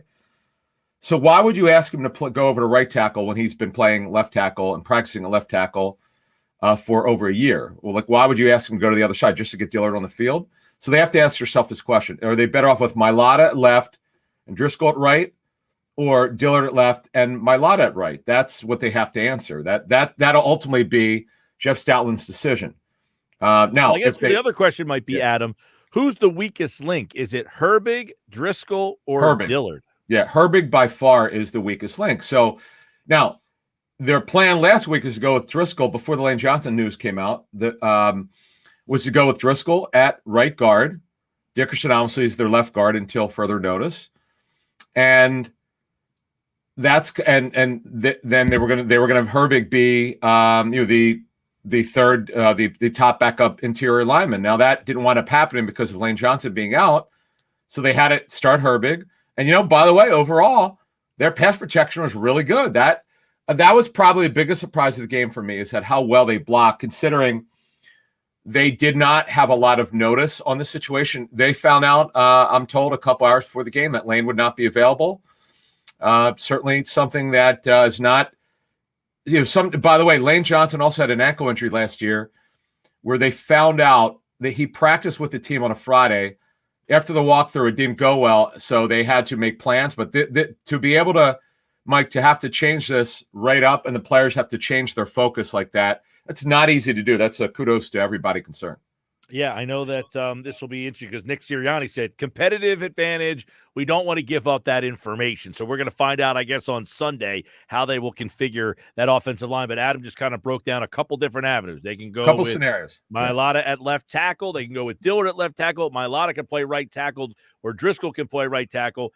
Or you go with Herbig at right guard, Driscoll at right tackle. So there's a lot involved there. All right, let's look at the Carolina side, because doubtful for McCaffrey. What does that mean for their offense? Yeah, wow. Yeah, so it's interesting. McCaffrey, I know he was limited.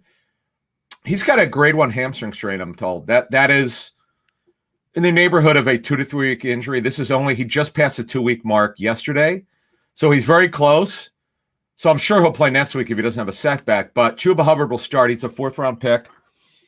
He's a rookie. This will be a second straight start. But the big one is left tackle Cam Irving.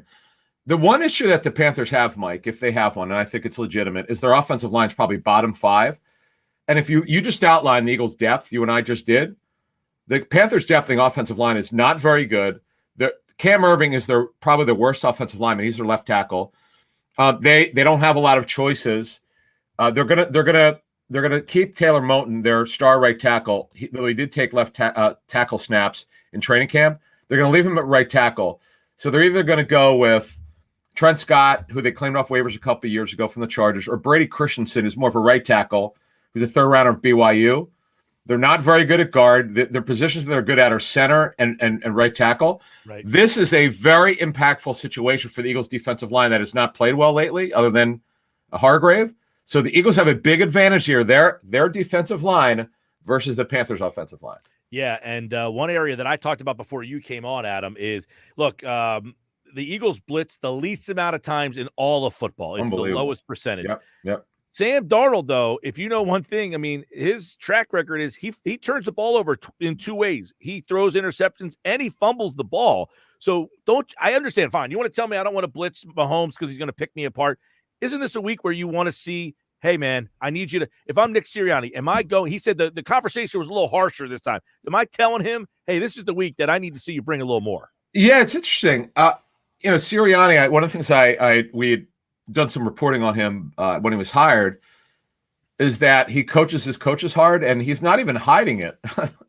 And then Marcus Hayes had a really good piece today covering this situation where on a sourcing, Sirianni let him know that he needs to be more aggressive. So that's the question. And this would be the week to do it. If you're ever going to do it, this would be the week to blitz. They only blitz about 11% of the time.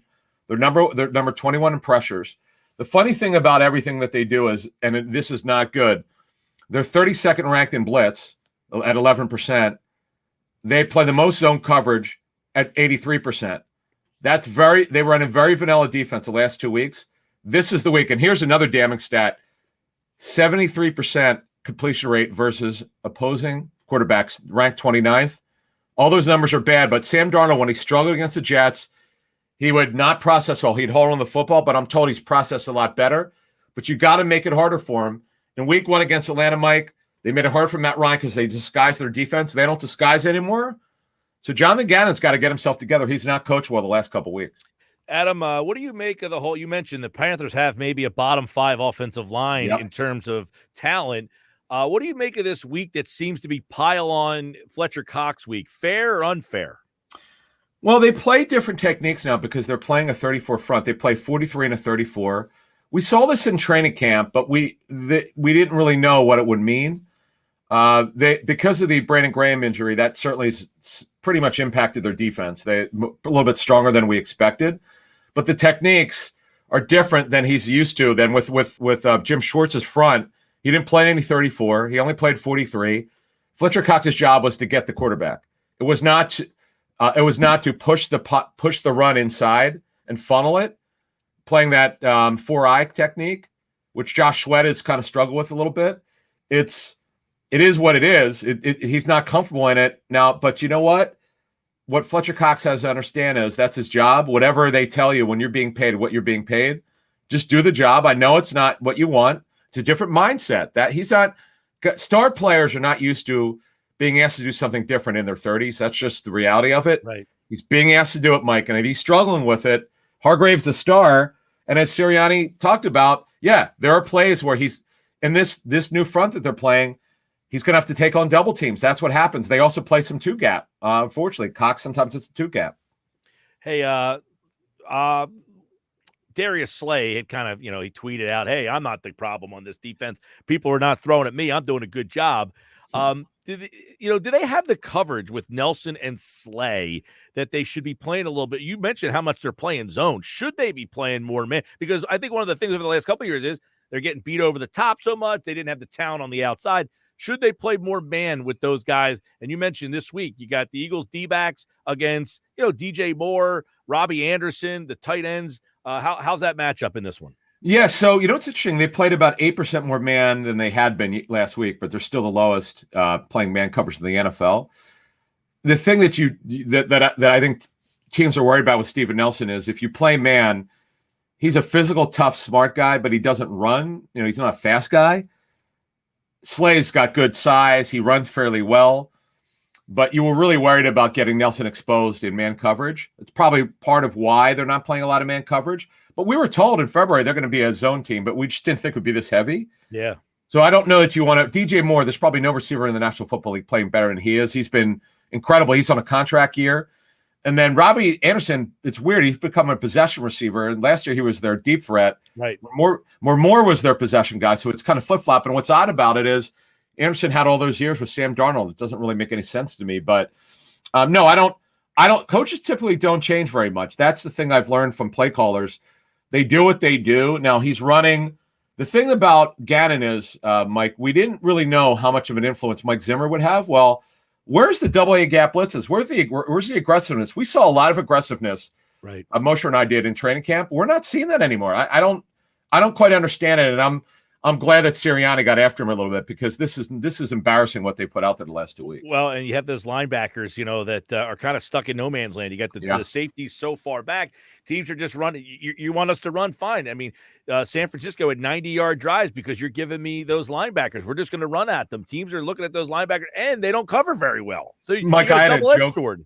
Right. I had a joke last week. I had Jeff laughing 2 weeks ago. I said it was after the Dallas game that they had the safety so far back. They should have just got Chris Maragos to stand back there 30 yards. Do you remember? Do you remember when Maragos had to play? He was only a special teams player. They were down. They must have lost 4 safeties. So what they did is they just told him, stand back, just go back, just like you're returning a punt. Just go back there as a single high safety because they didn't want to get him exposed. So yeah, you saw last night, if you watched the Seattle game, did you see how much space that Seattle playing their cover 3? They gave up too much space. And Cooper Kupp, particularly Robert Woods, crushed their zone all night. The Eagles are getting their zones crushed. They have to play tighter zone. They haven't done it.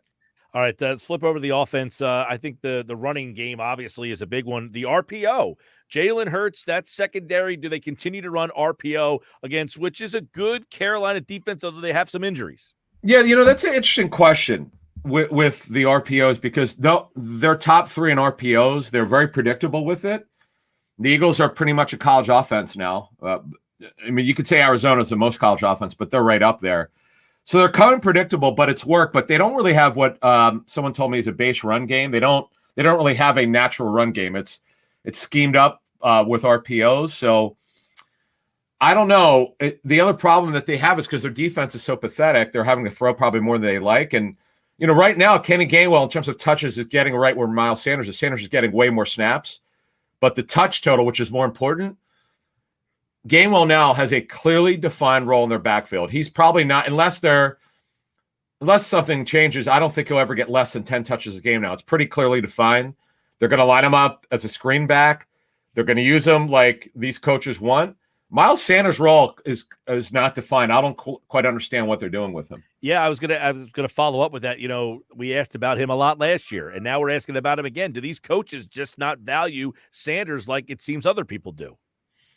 Well, here's the problem. They're not making any commitment to run the football, and that's the problem here. When you don't run the football, you don't make an attempt to really run it. Do you really need anyone other than a passing down back? That's like Austin Eckler is a perfect example of the Chargers. Okay. He's only going to get 10, 11, 12 carries per game. Okay. They've got 2 power backs behind him. That seems to work for them.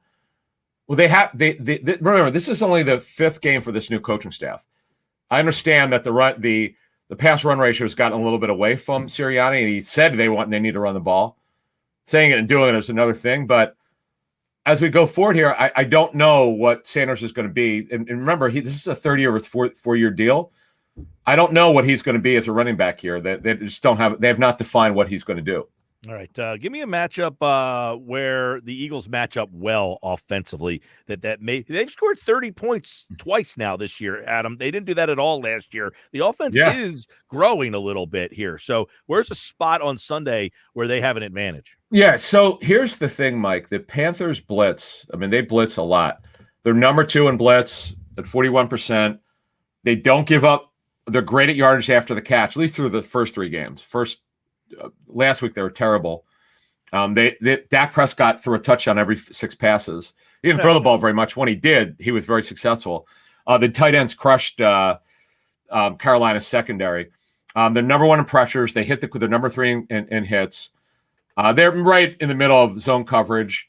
59% completion rate, which is really good. But what happens is if you look at their first 3 opponents, they didn't face anyone. Last week they faced a really good offense and they got housed. You can throw against the Panthers if you protect. Remember now, Gilmore's not available until the earliest week 7. They just got C.J. Henderson last week. He didn't play very much, the former first round of the Jaguars. They're not very deep at corner right now, and you could throw against them. If you could protect, if this makeshift offensive line could protect, there are plays to be made. There's no question about it. And the other thing is, and I know we talked about the run game, Miles Sanders. The Cowboys ran all over the Panthers defense. They had their way. They could not stop the Cowboys. So I'm not saying they're going to come out and run a lot in the first half, but they should at least mix it in. Mix the run game in, heavy pass, but mix the run in. They're not really mixing the run in. That's been the problem. Well, I was encouraged last week, Adam, by the tight ends. They did get the tight ends a little bit more involved against Kansas City. And with no Shaq Thompson here, I think that you might be able to, be effective at the tight end spot again this week. Oh, yeah. Oh, no doubt. Shaq Thompson's a guy who would be on the tight ends, no doubt. And Goddard had a really good game last week, and so did Ertz.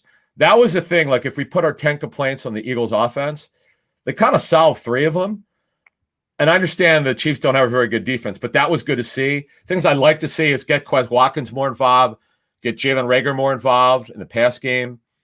And then obviously the big one is get Miles Sanders. He doesn't need 20 carries. I'm looking 12 to 15 carries a game. That's probably a lot to ask. How about 10 to 12 carries? Could you get me that? That's the number I gave earlier. Give me 10 to 12. Yeah. They don't utilize the running back catching the ball out of the backfield all that much. They did a great job in week 1. I thought he was terrible the last 2 weeks. I thought last week I gave Sirianni about a C in his game call.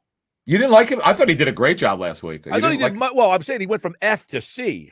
I would have given a B minus. I thought he did a good job. I mean, look. I loved what he came out with. His first series, I thought they did a really well-designed script, boom, boom, boom. So it's hard to, I don't know, man. The lack of balance. I like you say, you don't have to do 50-50, but I mean, they're barely 70-30. Well, what I love what everybody loves what Staley said the other day, the Charger coach about running the ball. I mean, hey, 60-40, something to that effect. I think it only helps out Hurts. Yeah, exactly. He does need a run game. The league average somewhere around 57%. Yeah, I don't have a problem with 62 or 63, but the way that they're doing it, and they don't have a base design run game. They don't have a natural conventional run game, which they really need. I like to see that. And then the other problem that you have is because they're always behind, Sirianni probably for pass tempo feels like he's got to up it because their defense can't stop anyone. The Panthers offense is not lights out like Chiefs. They should be able to hang in this game. This should be a fairly tight game. I'm not going to say they're going to win, but this should be a tight game. I would say, what's the official Adam Caplan prediction? What do we got here? Yeah, I got the Panthers, and I think what did I pick this morning? 24-20, something like that. Panthers. 20. All right, close. Yeah. I do. I give the Eagles a puncher's chance to steal a game here. Yeah, but I don't. There's certain ways you can win on the road, and I don't know. I'm so down on Gannon and his understanding, his awareness of what wins, and the lack of aggressiveness is embarrassing. He's a smart guy and a very well thought of person.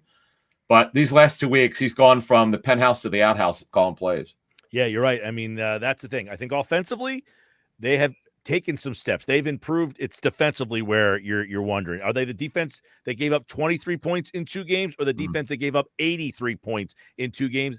Number 5, let's find out if they're somewhere in the middle. He's Adam Caplan, the Inside the Birds pregame show on Sunday on their YouTube channel. It starts at 10 o'clock in the morning with great insight and analysis, breakdowns like nowhere else. 10 o'clock, Mosher, Kaplan, and the crew all on the Inside the Birds YouTube channel. All right, Adam.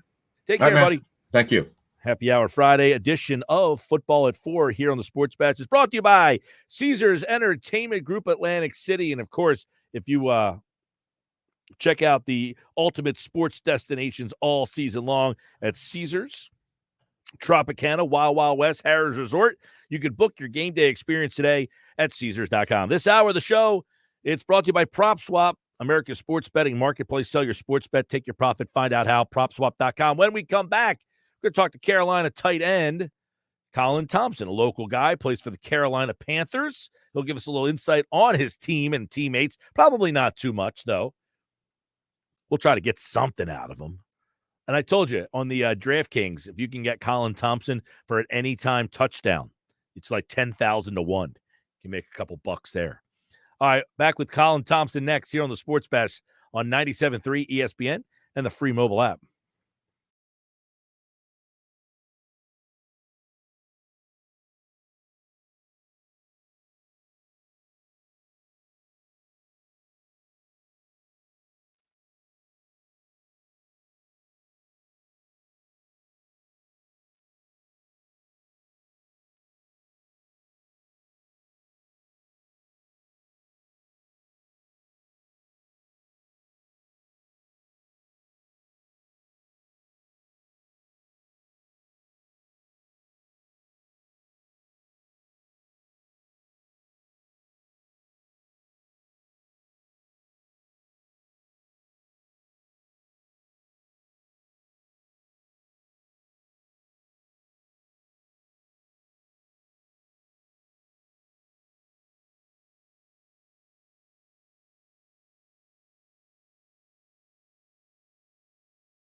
All right, Sunday at the Link, the Carolina Panthers are in town. You can hear the game live right here on 97.3 ESPN. The coverage begins at noon with the Eagles Radio Network. Merrill Reese, Mike Quick have the call starting at 1 o'clock as the Eagles and the Panthers renew, I want to say, a rivalry. They played in 2017. The Eagles went down to Carolina on a Thursday night and beat the Panthers 28-23. And that was the year the Eagles went on to win the Super Bowl. But that was a game, if you remember, on Thursday night. Carolina was really good that year, and people were wondering, all right, are the Eagles for real? Are the Eagles for real? They went down to Carolina. They got that road win, and then to kind of springboard them, obviously, to what would be a special season. This is a little different scenario. The Carolina Panthers are 3-1. Philadelphia is 1-3. Their tight end is Colin Thompson. He's a local guy. Kate May, and he is a member of the Carolina Panthers, and he joins me right now to take a little look at the Carolina Panthers. What's going on, man? Mike, how you doing, man? Can you hear me? Driving in this car. I do hear you. You're driving in the car. Where are you at? Like downtown Charlotte, getting a little lunch? You got me, Mike? You good? I got you. You are a bit delayed. You're a bit delayed and frozen over there, man. We'll see if we can get you a little bit better connected. You got to get a little bit better connection spot. Where are you at down there? What are you at, the dorm room? No, I'm not at the dorm room. We good? You got me? I got you now. Now you're good. So first Yes or off, no? yeah, you're good. Can you hear me? Good? Yeah.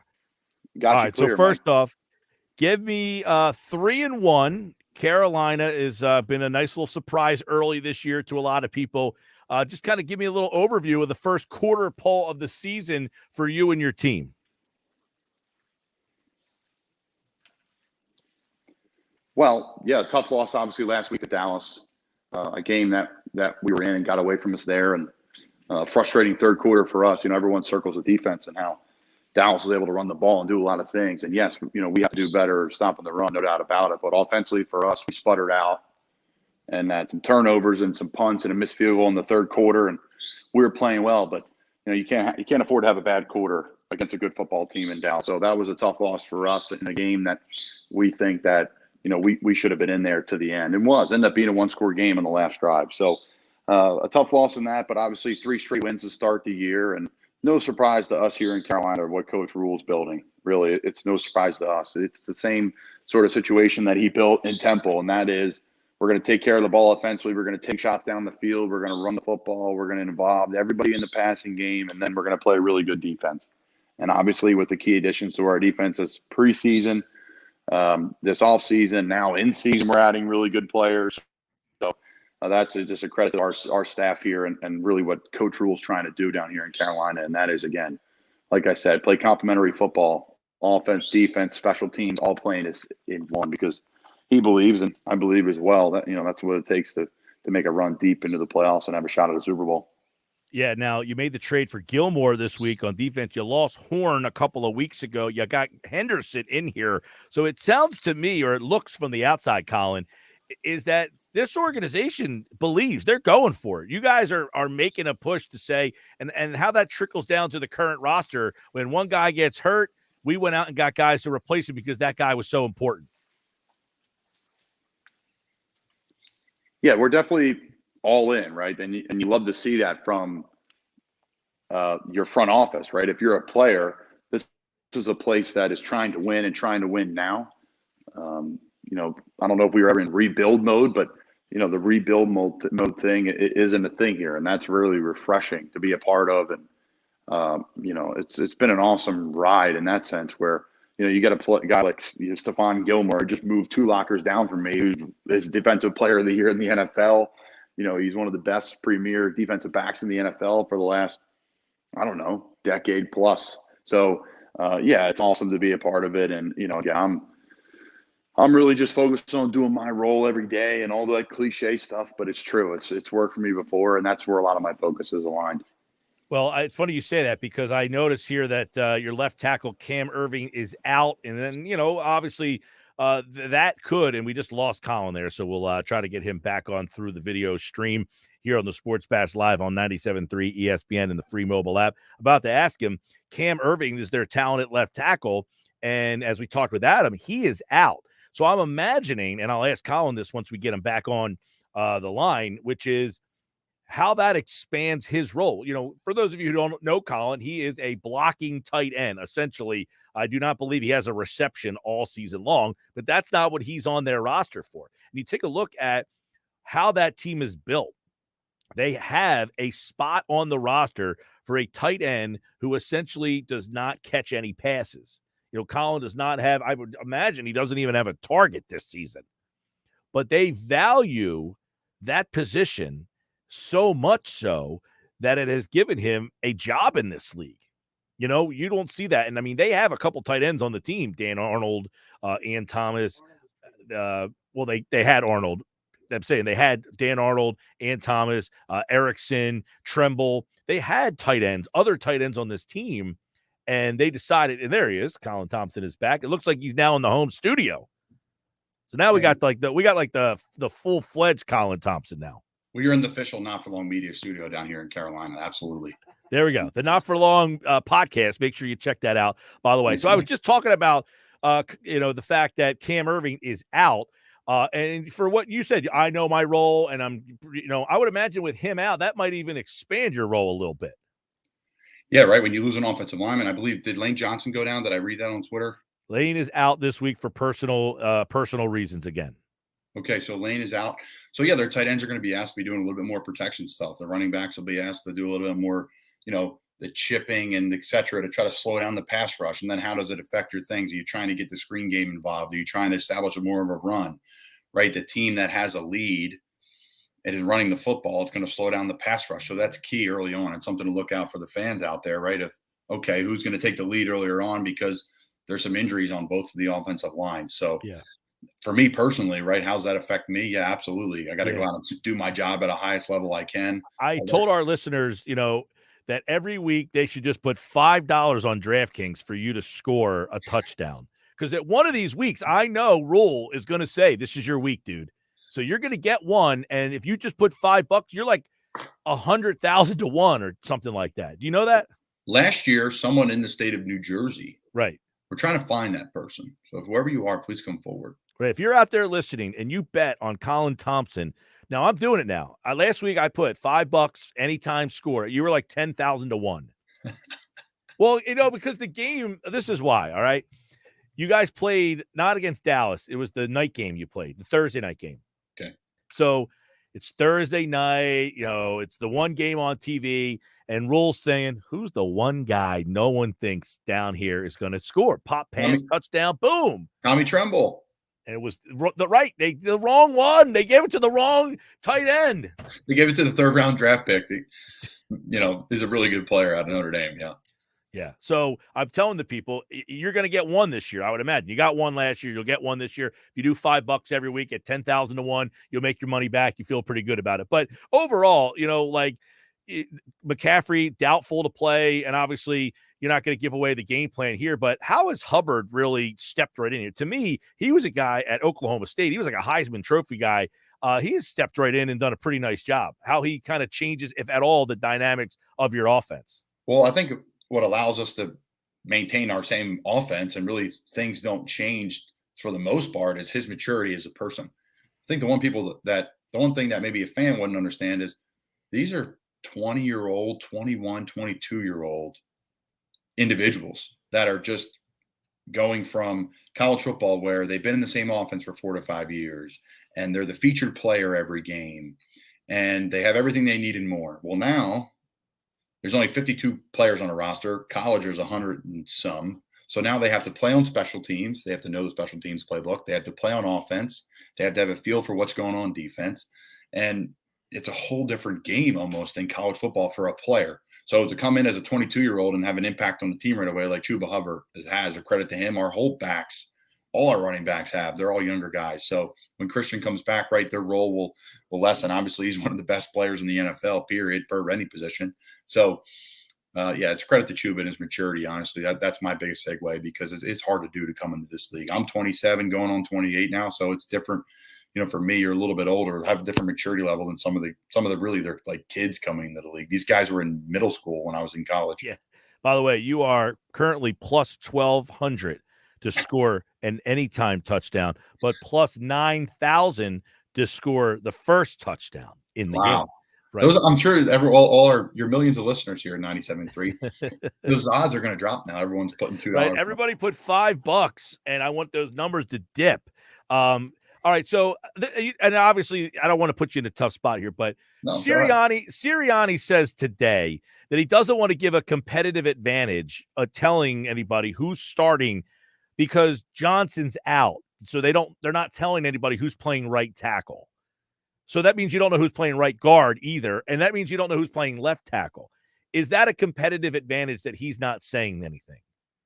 Sure. I think it is. I mean, do you have a guess on what they're like? I would think Rule is saying this is what they're going to do. Does he have an idea? You know what I mean?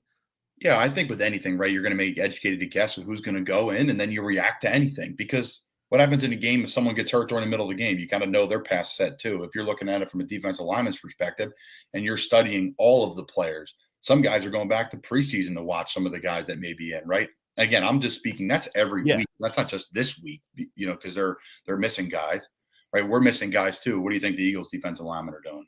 They're going back and watching, player X or player Y from the preseason. Again, that's just an assumption from me, but all right, so at your position, which guy do you like? Do they say this is the guy we want you to watch the most, or you can't? So I watch week to week. I watch the defensive ends.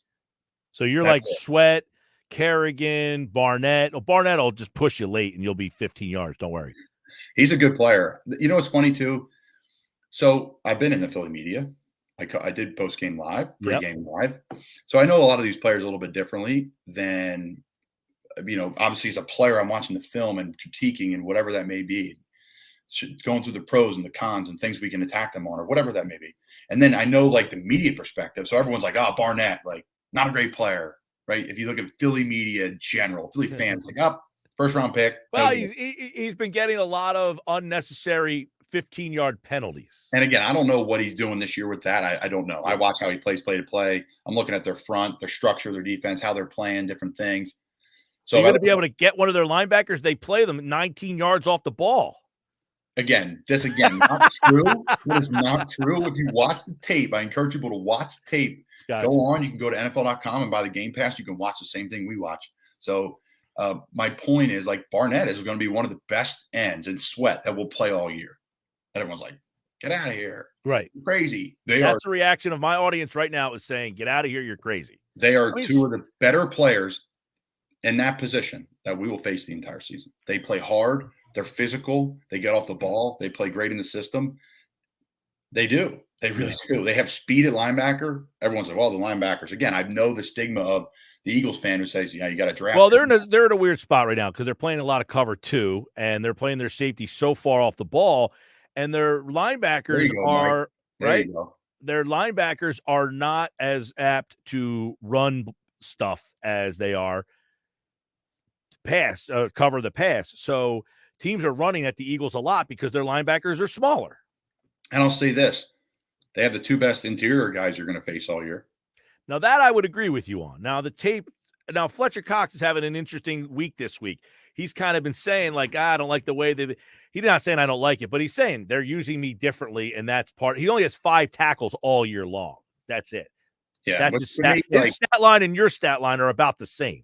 His is a little bit better than mine still. That's where it shows you where my stat line is. But the bottom line is it doesn't even matter. Like, that's the biggest thing is, like, when you go to highlighted players this year, like, it's just not real. And it's like, okay, who's the best player on the team? Well, it's not. It's non-negotiable. Fletcher Cox, right? Like, on the defense. Again, I don't even look at the offense. I don't.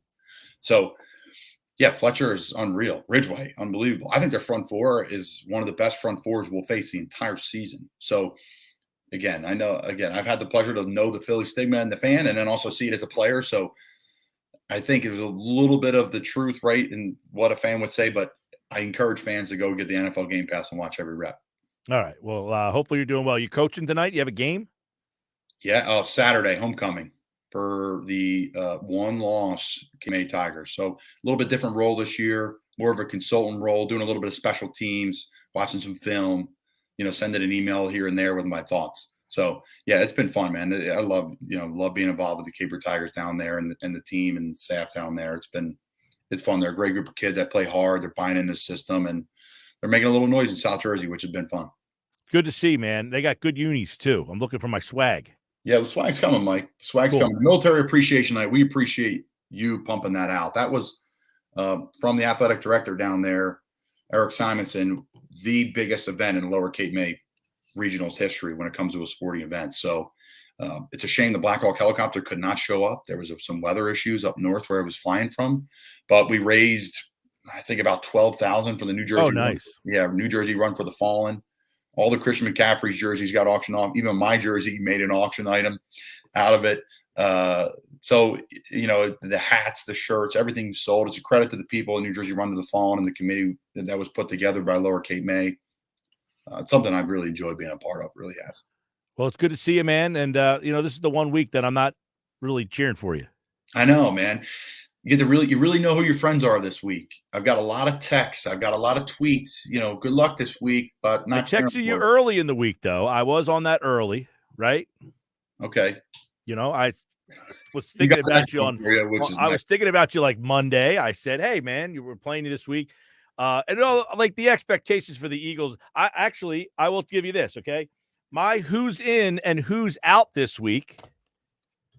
Carolina, right there, man. In. I got you in the playoffs. Carolina in. Well, 17 games. That's 2 weeks in a row. I got Carolina in as my wild card. We got 17 games, man. It is a journey. It is a journey. I mean, think about where Tampa was this time last year. I think they were like 500, right? And they just played great down the end when it matters the most. That's when we got to play our best. Yeah, I was talking to Joe Valerio, right? He played offensive tackle for the Chiefs, and he was on with me the other day. He's great. He's a great storyteller, man. He caught a touchdown pass from Joe Montana, and he was telling me about, like, the whole thing. And I was telling him about you, how you caught the one touchdown last year, and that, like, and he was, like, asking, because he said, oh, he must be a Temple guy. All those Temple guys down there at, must be a cool environment, man. It really is. It's really unique. In pro football, it doesn't happen. You don't get to go to work every day with people that coach you for 4 years in college, that know your family, know your people. So it's very unique. Colin Thompson, good luck, man. Don't get hurt. That's all. The outcome is the outcome. I want you to be healthy. That's it. Hey, man, and Eagles Nation out there, go Panthers, keep pounding. Appreciate you having me on, man. Shout out there he is, Colin Thompson. Man. No relation to Pete Thompson. There's Pete Thompson right there. Thompson. Yeah, not as great as Colin Thompson. Yeah, no relation, right, PT? It's a law firm, Thompson, and Thompson. Now, how would you say that you're prepared? Like I said to Colin, 1 week, are you going to be zoned in on 86 this week? Listen, I'll tell you what, I'm getting my $5 and putting it on Colin Thompson every week. I was listening to that part. Hell yeah, I want to cash in. That's right. What's he rocking there? Can you Philadelphia? What are you rocking there? Can you tip your hat to let us know if that's a good bet this week? No, I'm not tipping my hat. I'm not tipping my hat. Jeez. We did not plan that, by the way. I acknowledge the hat, then you get him tipping, and then the poor guy gets an investigation to the FedEx envelope in his locker. Right? Come on now. I didn't even realize that I wore the Flyers Philadelphia hat into the building today. I can't be doing that tomorrow. Oh, wow. He goes Philadelphia. Anybody give you the stink eye? But I didn't grow up an Eagles fan, so it's okay. I'm a Flyers fan. That's like the only team I truly root for. Next Friday night, Vancouver. Yep. They're in Washington tonight for preseason. I talked to our fellow Canadian Steve Coates before I came on with you guys. Yeah, he's the best. Coach's Corner with Pete Thompson. Sure. That'd be a fun one. All right, Colin, we'll let you go, man. Take care, Colin. Good luck, buddy. Appreciate you having me, guys. Yeah, man. Colin Thompson, the Carolina Panthers tight end, kind enough to join us here on the Sports Bash. All right, we'll do Happy Hour Friday with the PT right here. Peter, how are you? Michael, I'm just so thrilled to have spent some time with Colin. That's great. Yeah, you know, that wasn't planned to have, he had a little bit of a connection issue, so it kind of forced us to go a little longer. But then you were late as normal, and that's why we kind of had you guys cross over like that. The funniest part is you send me like a text message like 4:40, and I write back, yep. And then I think and I look, but it's already 4:43. Yep. I was enjoying the conversation with Colin so much as a listener, I forgot that I had to be on myself. Well, see, we used to do Happy Hour Friday at 5 o'clock in the off football season, but now that football season's here, it is now at 4:40. So I didn't know if you forgot. You know why? This is my reason. Because we were going to do the football game tonight with the Holy Spirit St. Augustine game. And you were supposed to do the sideline. And Doug said to me, well, what time you can be? He said, well, I'm supposed to do a hit with Gill from 5 to 5:25. And I said, no, I did say that. Yeah, I said, no, he's not. He's on at 4:40. Sorry, old habits die hard. But then today I got home in time. I knew it was 4:40. I just got so riveted by the famous Temple alum Colin Thompson that I forgot that Pete Thompson was supposed to be involved too. Well, you know what's funny? So I let Colin go because I figured the guy's in the NFL. He's got stuff to do. He's sitting there listening to us two idiots talk. That's true. Well, I mean, I was like, look, I brought Colin back into he's sitting backstage in the video. I figure he's going to go study Derek Barnett going off sides. Oh, man. I hope he doesn't play well this weekend because we're playing him, but the rest of the year, I hope he tears it up. There you go. Me too. The first time he tears it up will be the next time. The first time. Yeah. Right. No, he's got Colin, that one play in the Super Bowl. Colin, you are correct, though. He has talent. That's the problem. He has more penalties than he does sacks. 24 penalties, 19 and a half sacks. That's the discipline thing, and that's one of the things, as an NFL player. Okay, I'll ask you, as an NFL player, how does a coach make the team more disciplined? Does he come in, flip tables? That's a good one. You know what I mean? People blame the coach all the time. This is an undisciplined team, and they blame the coach. Is that fair? How do they fix that? Well, again, I'm not talking about this Derek Barnett situation. I'm talking just straight discipline of a football building. To me, it starts the first day of the offseason. To me, it starts before that, who you bring in your free agency. In college, you can develop that over 3, 4, 5 years, right? You have senior leader. The NFL is different. You sign people, you draft players. So it starts years before of, okay, who do we want in our building when it comes to scouting wise? Who do we want in our building when it comes to who we're going to draft, who we're going to sign in free agency? And then who do we have already? How do they mesh? And then how the coaches are going to mesh. And then what's established the first day when you enter the building of what is expected. If you're going to be late 30 seconds to meetings, and that's the culture of, okay, we're going to be 30 seconds to meetings and we'll kind of start when everyone shows up. But are you going to be 5 minutes, 10 minutes early to meeting? Is your notebook out? Is your pen out? For example, when I was at Temple, Coach Rule, we had to have a gallon jug of water in our hands walking across campus. And we had to have a notepad open, pen on your lap or whatever. And you had to have your gallon jug and you had to sit in the first 2 rows. No hats, no headphones. That was for every class. And if you weren't, that was held against you, right? You have a 6 a.m. punishment run. You had to make every dinner when those times were allotted, right at night, say 4:30 to 7. So again, it was constant, held accountable. How do you do that with professional athletes? That's the $1 million question, right? You see a lot of franchises that do. You see some that don't do it as well.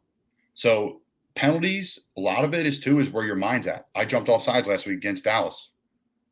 I lost the cadence. It's something I've really worked on personally, deep down inside, because I had a lot of penalties early in my career at Temple. It was my first time really playing. I didn't really play at Florida. And in 14, after sitting out 2 years, I had to play football again. And something I really work on. I jumped off sides. I lost the cadence. It was 100% on me. And then again, I think too, when it comes to that, and it's something I talk about all the time, is you have to take complete responsibility for your actions. If you're not taking complete responsibility and you're constantly dishing things off, saying, maybe it's a little bit of this or a little bit of that, then you'll never grow. So that's, to me, in a kind of a roundabout way, where the discipline comes from. It's got to be an organizational thing. All right. Well, it's not working. All right. Can I ask one, Gill? Yeah. Colin, I want to know what it is like going to Carolina and the media bubble there as compared to here, because you know what it's like up here.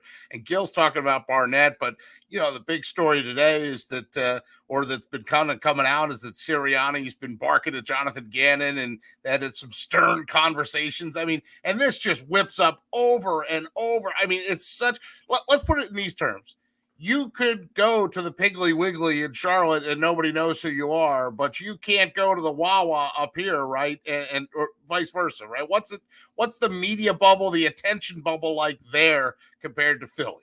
Well, here's a little story. So we were out to dinner. It's during OTAs. It's in the off season. Say it's May. It's the tight ends, Sam Darnold, the quarterbacks, Will Grier and PJ Walker.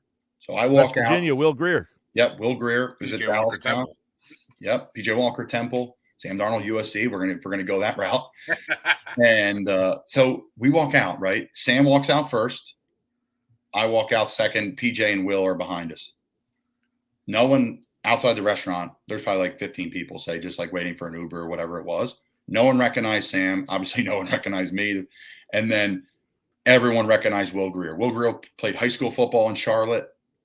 And again, had a great he went to West Virginia. That's why.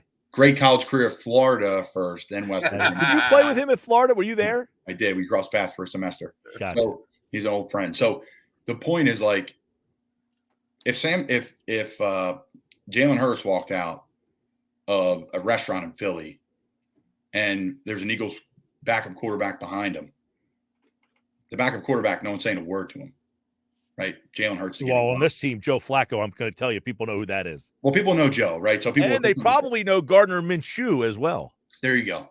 But that's perspective of where, like, people are at. Well, the perspective, Colin, and this is for both you guys, but Rob Motti is in Tampa covering Brady going back to New England. So he's at the press conference on 30, the day Brady talks. You know how many people were in that press conference? Like 20. You know how many people were at an Eagles press conference on Wednesday when the defensive coordinator talked? Yeah. 48.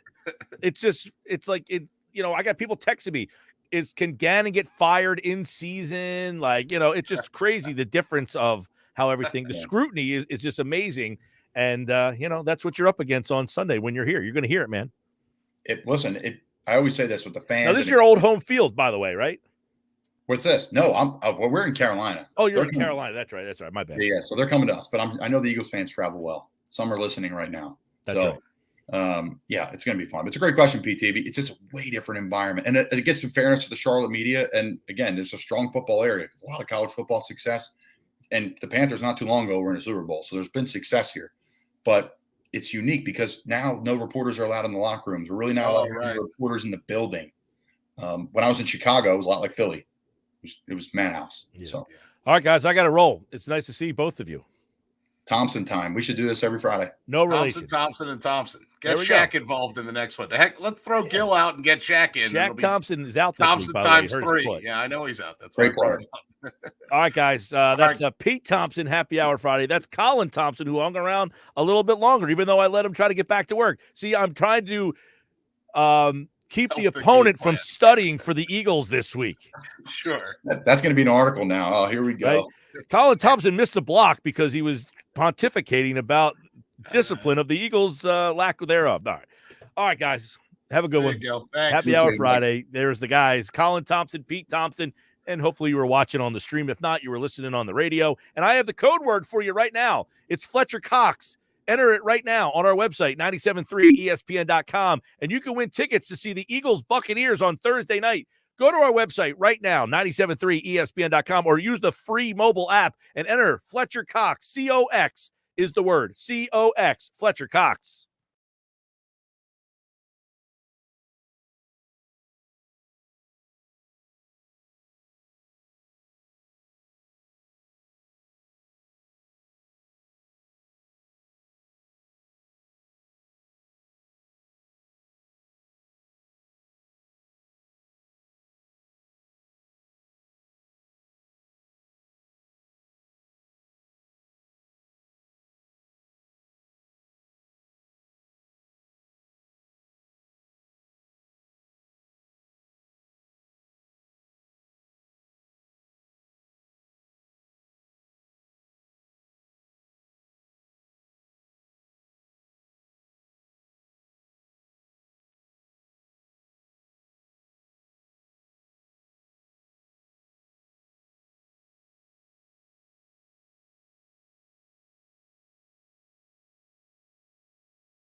Fly nonstop from Atlantic City International Airport starting October 29th. Book your flight today by visiting spirit.com.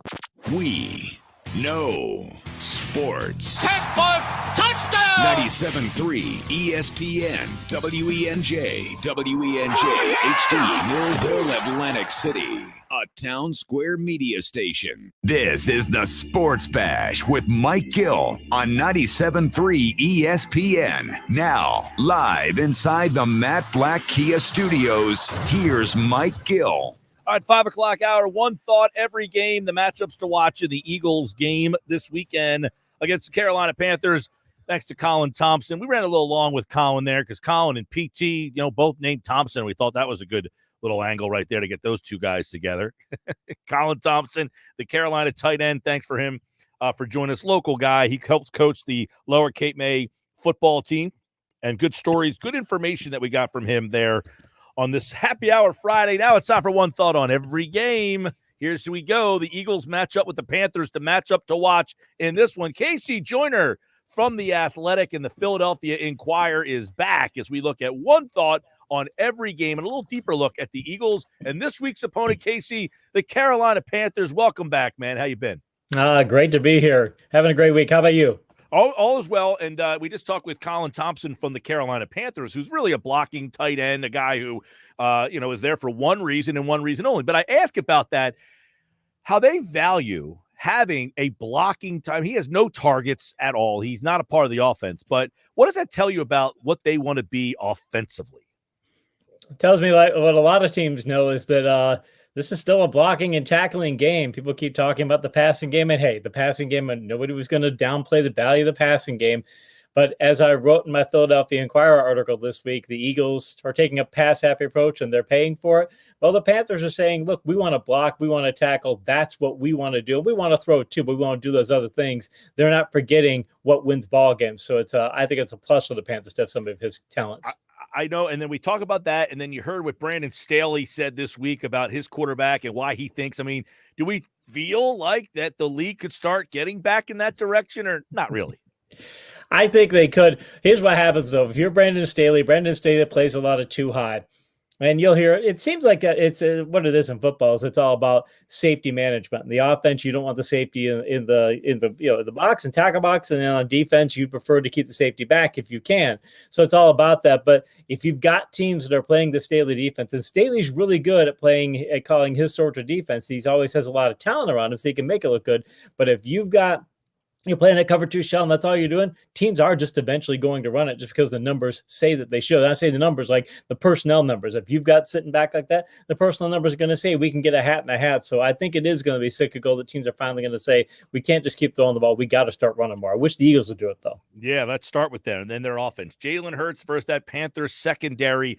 This is a secondary they got some injuries back there. Obviously, they made the trade for Gilmore. He's not available. They traded for C.J. Henderson. They've lost Horn. So are there plays to be made? Jeremy Chin, the safety, he's a very good one. Is there plays to be made in this secondary for Hurts this week? Looking at their metrics right now, this is per Sport Radar. Dante Jackson right now, their corner, he's allowing 4.7 yards per target. I'll throw his way. Rashawn Melvin's a guy I put out there, 8.3 yards per target. That's solid. Usually when you get yards per target, you'd like to be below 6. You don't want to be near 10, so anywhere in that range. But 8.3 is not that good.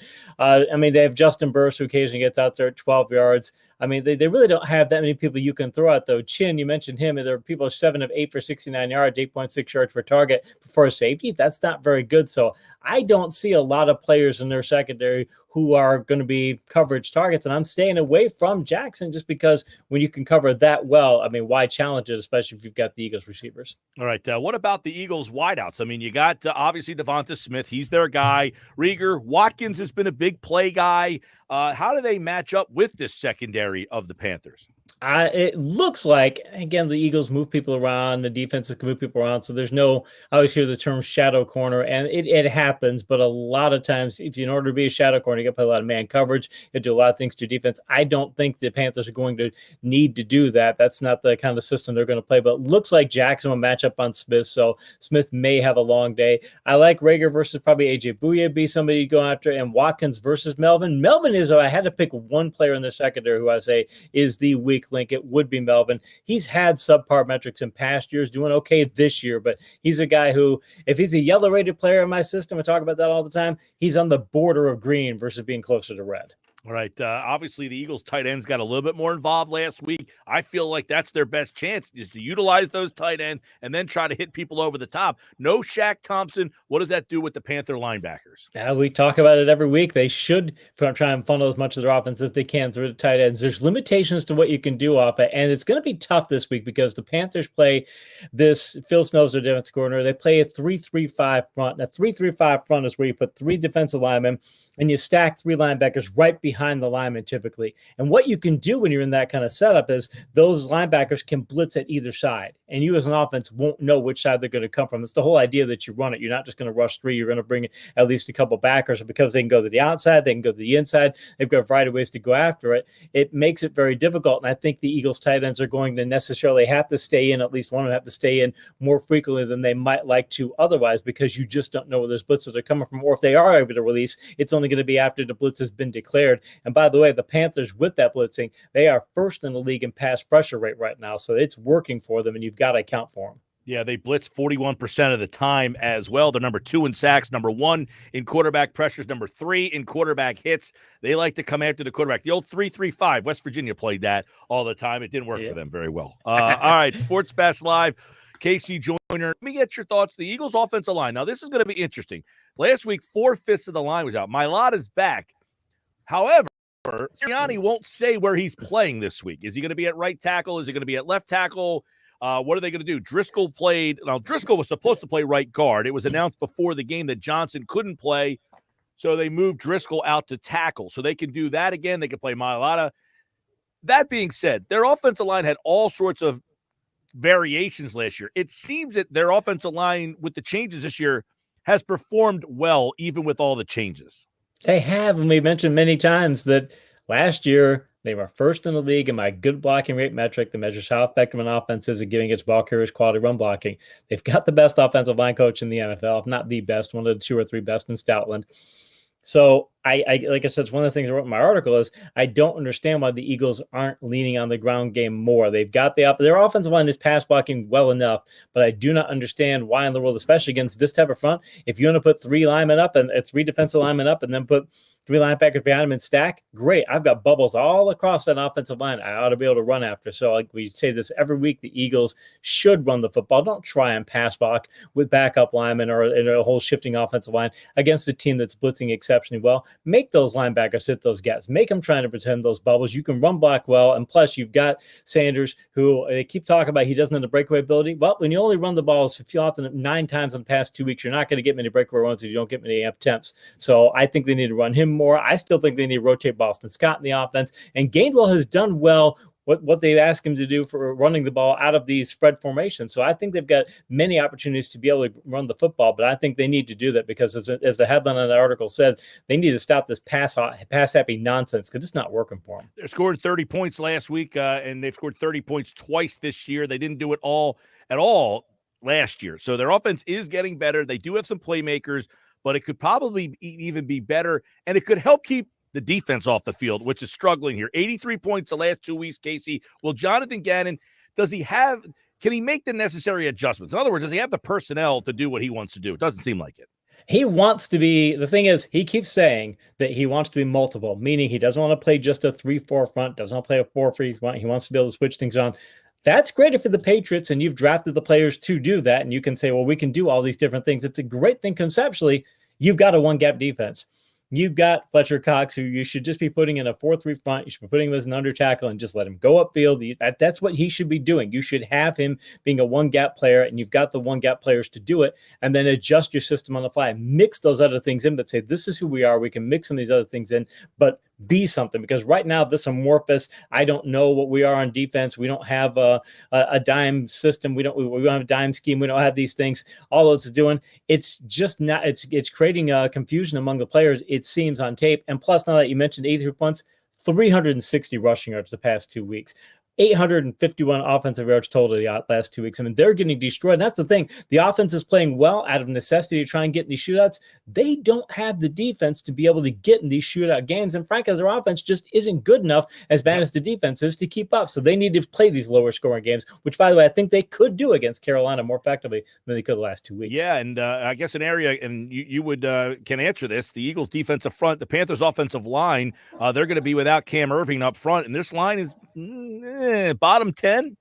Yeah, it's not a great offensive line. I mean, when you've got McCaffrey back and when he's healthy, he tends to make the players, obviously makes blockers look better than they are. But this is not a great offensive line, and the receivers have struggled.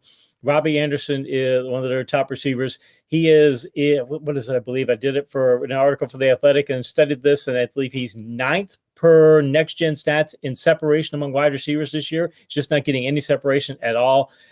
You don't have to worry so much about the receivers. You don't have to worry about them going vertical. You can invite them to do more of the running game too. You can say, hey, we're going to sit back, and you do that shell coverage against these guys. I think they would run around the ball, and that's not what they do effectively. So I think it can play in the Eagles' hands in multiple ways to go run heavy. Now, by the way, Eagles blitz, on the flip side, least amount in the NFL, 10% of the time. They're number 32. They're 21st in quarterback pressures. If I'm looking at this tape and I'm Nick Sirianni, I'm going to Jonathan Gannon saying, Sam Darnold will turn the ball over. You need to pressure him. Yes, yeah, Darnold's not as bad as he looked in New York. That whole system, the setup up there, made him look worse than what he is. He's still a solid quarterback, but he is a risk taker. You can get him to take risk. We saw in the Cowboys game. You can get him to make mistakes, and I think that also Gannon. The thing, if you look at the defensive tape, it seems like the Eagles. If I had to pick one word to describe their defense, it's passive. That's the whole mindset of the defense just seems to be passive. I would love it if Gannon, because evidently he and Sirianni had a meeting, is the latest report and Sirianni, I guess right after the game, gave him a talking to about how their defense is playing. But if I'm Gannon right now, I want to be aggressive. I want to get after these things. I want to get my defense to start playing with more passion and fire, because the worst thing you can say about a defense is they're passive, and that's what they are right now. And I think that if they're aggressive that way, it's going to help them play better, and you're going to get the opportunities, as you mentioned, with Darnold taking some risky passes downfield. All right, let's get one thought on every game and look at this week's schedule. Week 5 in the NFL. KC Joyner is here. One thought, every game. What we learned last night, L.A. beats Seattle on the road. Well, we learned that Russell Wilson's not indestructible. That finger looks like it might cost him a few games and things. And we also learned that the Rams have multiple ways to victory. And if you're Robert Woods, I think you need to probably complain a little more frequently, because he did yesterday, and it was his third highest reception total and second highest yardage total, I believe, in his career. He had one of his career best games, and I think that next week Cooper Kupp's probably going to be complaining. All right, Green Bay is at Cincinnati. The Bengals are 3-1. Doesn't feel like a lot of people are believing in them yet, should they? They probably should. I mean, after that terrible start, they've run off 3 straight wins. They scored 27 points in each game. They've racked up 6 takeaways on defense. The Bengals off to a 3-1 start. They might be missing Mixon, though. They're going to get an advantage because Jair Alexander, the Packers stud cornerback, he's not going to be there in this game. But I think that Green Bay, the Cincinnati can do things to stay in the contest. But when you're missing Mixon back there, the backups that they can be playing, I don't think they have enough firepower. So I'll take Green Bay. Green Bay on the road there. Detroit at Minnesota. Minnesota played good defense last week. They lost 14-7. They won the week before against Seattle. They got an 0-4 Detroit team coming to town. Detroit just lost their best pass rusher. Week 1, they lost their best cornerback. Week 2, they lost the second best cornerback. Their top offensive lineman is going to be out for this contest. DeAndre Swift is battling an injury. I mean, Detroit's just got massive problems. I love how much fire and passion that they have, and it would be sad if a team that had that much fire and passion goes winless this year, but I don't think they're winning this one. All right, Denver at Pittsburgh. Pittsburgh's had all sorts of problems. Denver has got issues with injuries, quarterback. They're going on the road. Pittsburgh has had all sorts of issues at quarterback, defense as well. This one's kind of like, I don't know what to think about either one of you two yet. Yeah, exactly. Denver is probably not quite as good as the 3-1 record would indicate. Pittsburgh has more talent than a 1-3 record would indicate. In fact, who would have thought that Pittsburgh would be the 1-3 team if you had to pick a 3-1 record in this matchup? But Ben Roethlisberger's arm might be shot. The Pittsburgh Steelers are the worst running team in the league, and they've got some of the worst run blocking in the league. Their pass rush isn't quite what it used to be. Vic Fangio has their defense playing really well. Bridgewater is going to play. If Bridgewater had been out for this contest, it looks like he's going to play based on the latest report. He is going to play. If he'd been out, I would have picked Pittsburgh to win this one. With him there playing the high percentage kind of offense that he plays, I'm actually picking Denver to win this one. All right, let's go to Tampa Bay. Obviously, a sloppy game the other night in New England. Miami's had issues on defense, and now Tampa back home here. It feels like a comfortable Tampa Bay kind of night. It is. I mean, Gronk's going to be out, and you'd think the Bucs are a team ripe for an upset because their secondary's banged up. You got Gronk out, coming off that emotional road win, but Miami's just terrible. Their run blocking's not very good. The run defense is terrible. And the last 3 weeks, they ranked 29th, I believe it is, in vertical pass yards allowed. They just give up all kinds of downfield throws, and Jacoby Brissett's just not good enough. So I'm taking Tampa. All right, let's go to Washington, where the football team hosts New Orleans. These two teams, Washington, their defense was supposed to be really good. It has struggled. New Orleans loses at home to the Giants, and now they're going to go on the road to another NFC East team here. So can Washington pick up a win? It's amazing because Washington's pass defense, they ranked 29th in passing yards allowed and tied for 29th in passing touchdowns allowed. The Saints, they obviously, Jameis Winston, his high in passes this year is 23. He hasn't done more than 23 in one game. That's how much Sean Payton is scared to have him throw the football. So he's not going to be able to take advantage of that matchup. And the football team has a strong passing game, and they've got a good rushing attack. The Saints have a tough defense. I mean, this is really you're not going to, Washington can't defend the pass, but New Orleans won't throw the pass, and their other strengths match up. So it's almost a pure toss up. I'll take the home team, take Washington. All right. That's Washington football team with the win. They got a brutal schedule coming up. All right, let's go. Tennessee and Jacksonville. Now, how did Tennessee lose to the Jets? Should they be concerned about going around? Jacksonville feels like they're close, but so much surrounding this team. Yeah, I take this kind of situation where I'm big metrics guy and still am, but when a team sees what happened with their coach like that, and you hear the reports that the players might be laughing at the coach or blowing him off, or that they don't believe in what he is and what he's selling and things, the minute a team starts to have that happen, if you've got that situation, players can either fight hard and show we're better than this coaching, or they can throw in the towel. I'm getting the sense they're throwing in the towel, but I'm saying it's done yet, but I'm getting a sense that's the direction they're probably leaning. So even though Julio Jones is going to be out, I think Tennessee has a lot more talent. I'll take the Jags. Or take the Titans this one. Titans. All right, one thought. Every game, KC Joyner, let's go to New England. They've got offensive line issues. Houston's got issues everywhere. I mentioned in a podcast to do a gambling podcast for The Athletic, and I mentioned that I'll take the under in this game because think about it. Davis Mills, he doesn't belong under center in the game. He's the Houston quarterback, 11-21 for 87 yards, 4 interceptions last week. If you add in the 3 sacks or minus 26 yards, he didn't even net 3 yards per drop back last week. Now he gets to face Belichick. And then you have you've got the Patriots missing 4 offensive linemen. I think that this game might not get 30 points scored. Having said that, I don't see how the Houston scores unless they get lucky 10, 13. If they're really lucky, I just can't see them getting anywhere near what New England can. So I'll take the Patriots. One thought every game. Let's go to Vegas, where the Raiders, they got a lot going on with their team all of a sudden with their coach getting himself into some trouble against Chicago. The Bears are going to go with Justin Fields here. They are, and Justin Fields in his first start, they really scaled back the playbook. In his second start, they added some more elements, but you can still tell.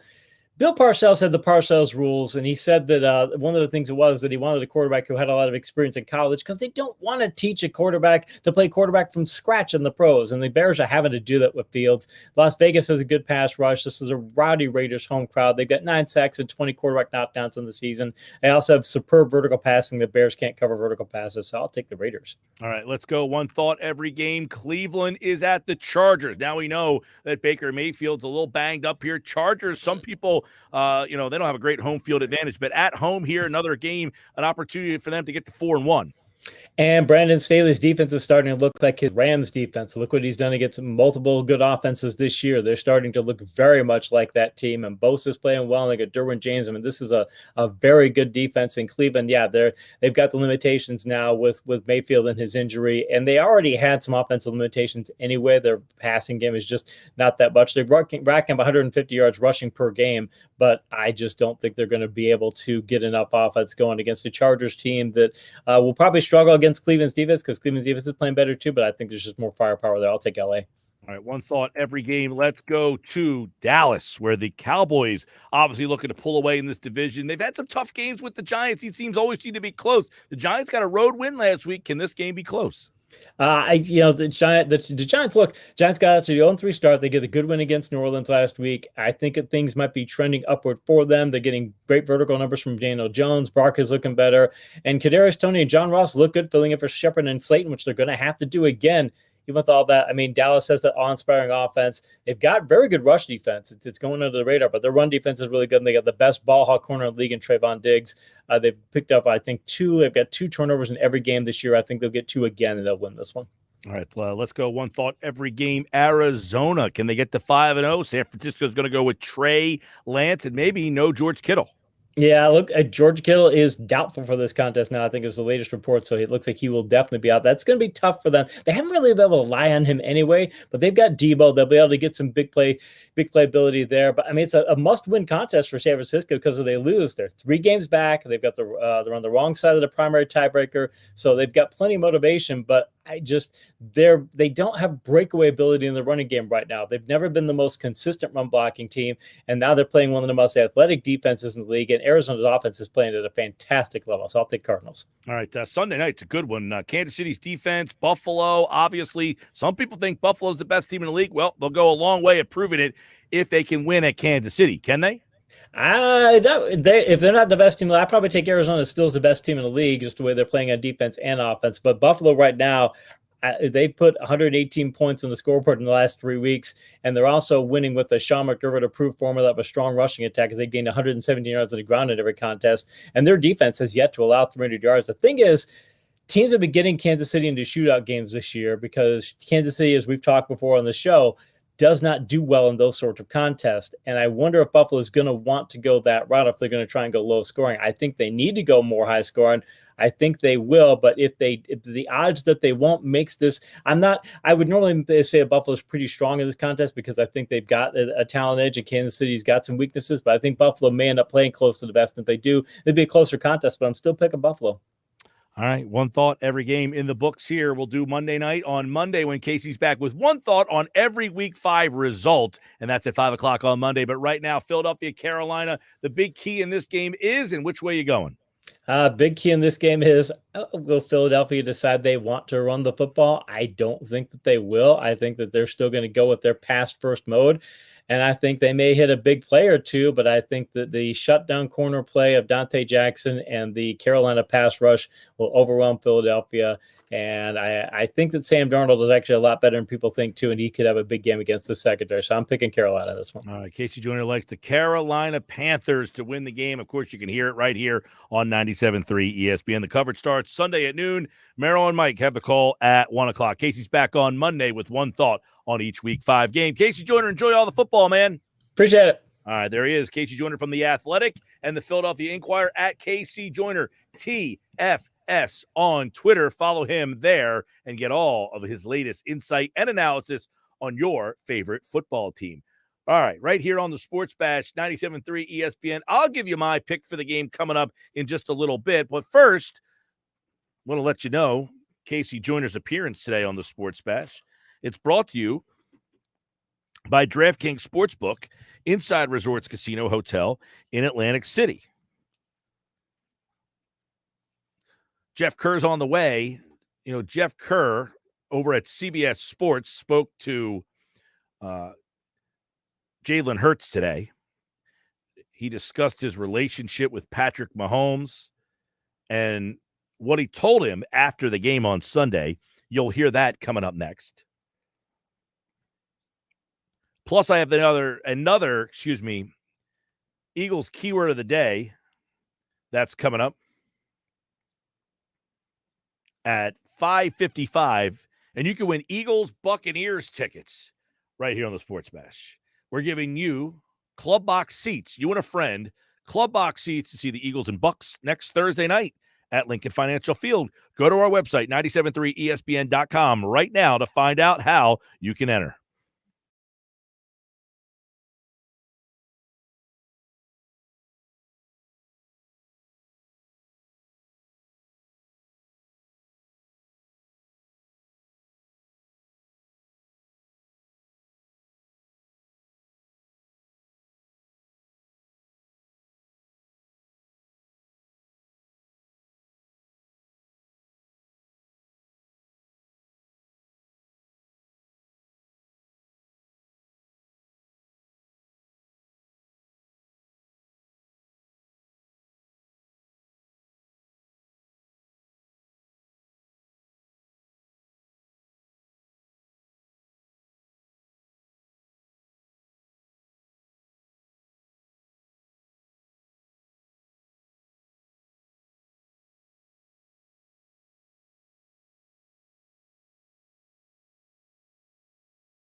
At 5:32 on a Friday, Sports Bash. We're looking at the NFC East, the Eagles and the Panthers, Dallas and the Giants. Washington football team, they take on New Orleans. Jeff Kerr, CBS Sports. You look like you're playing for the Seattle Seahawks out there with that shirt there you got on there, pal. It's my Marshawn Lynch running shirt. I got to represent.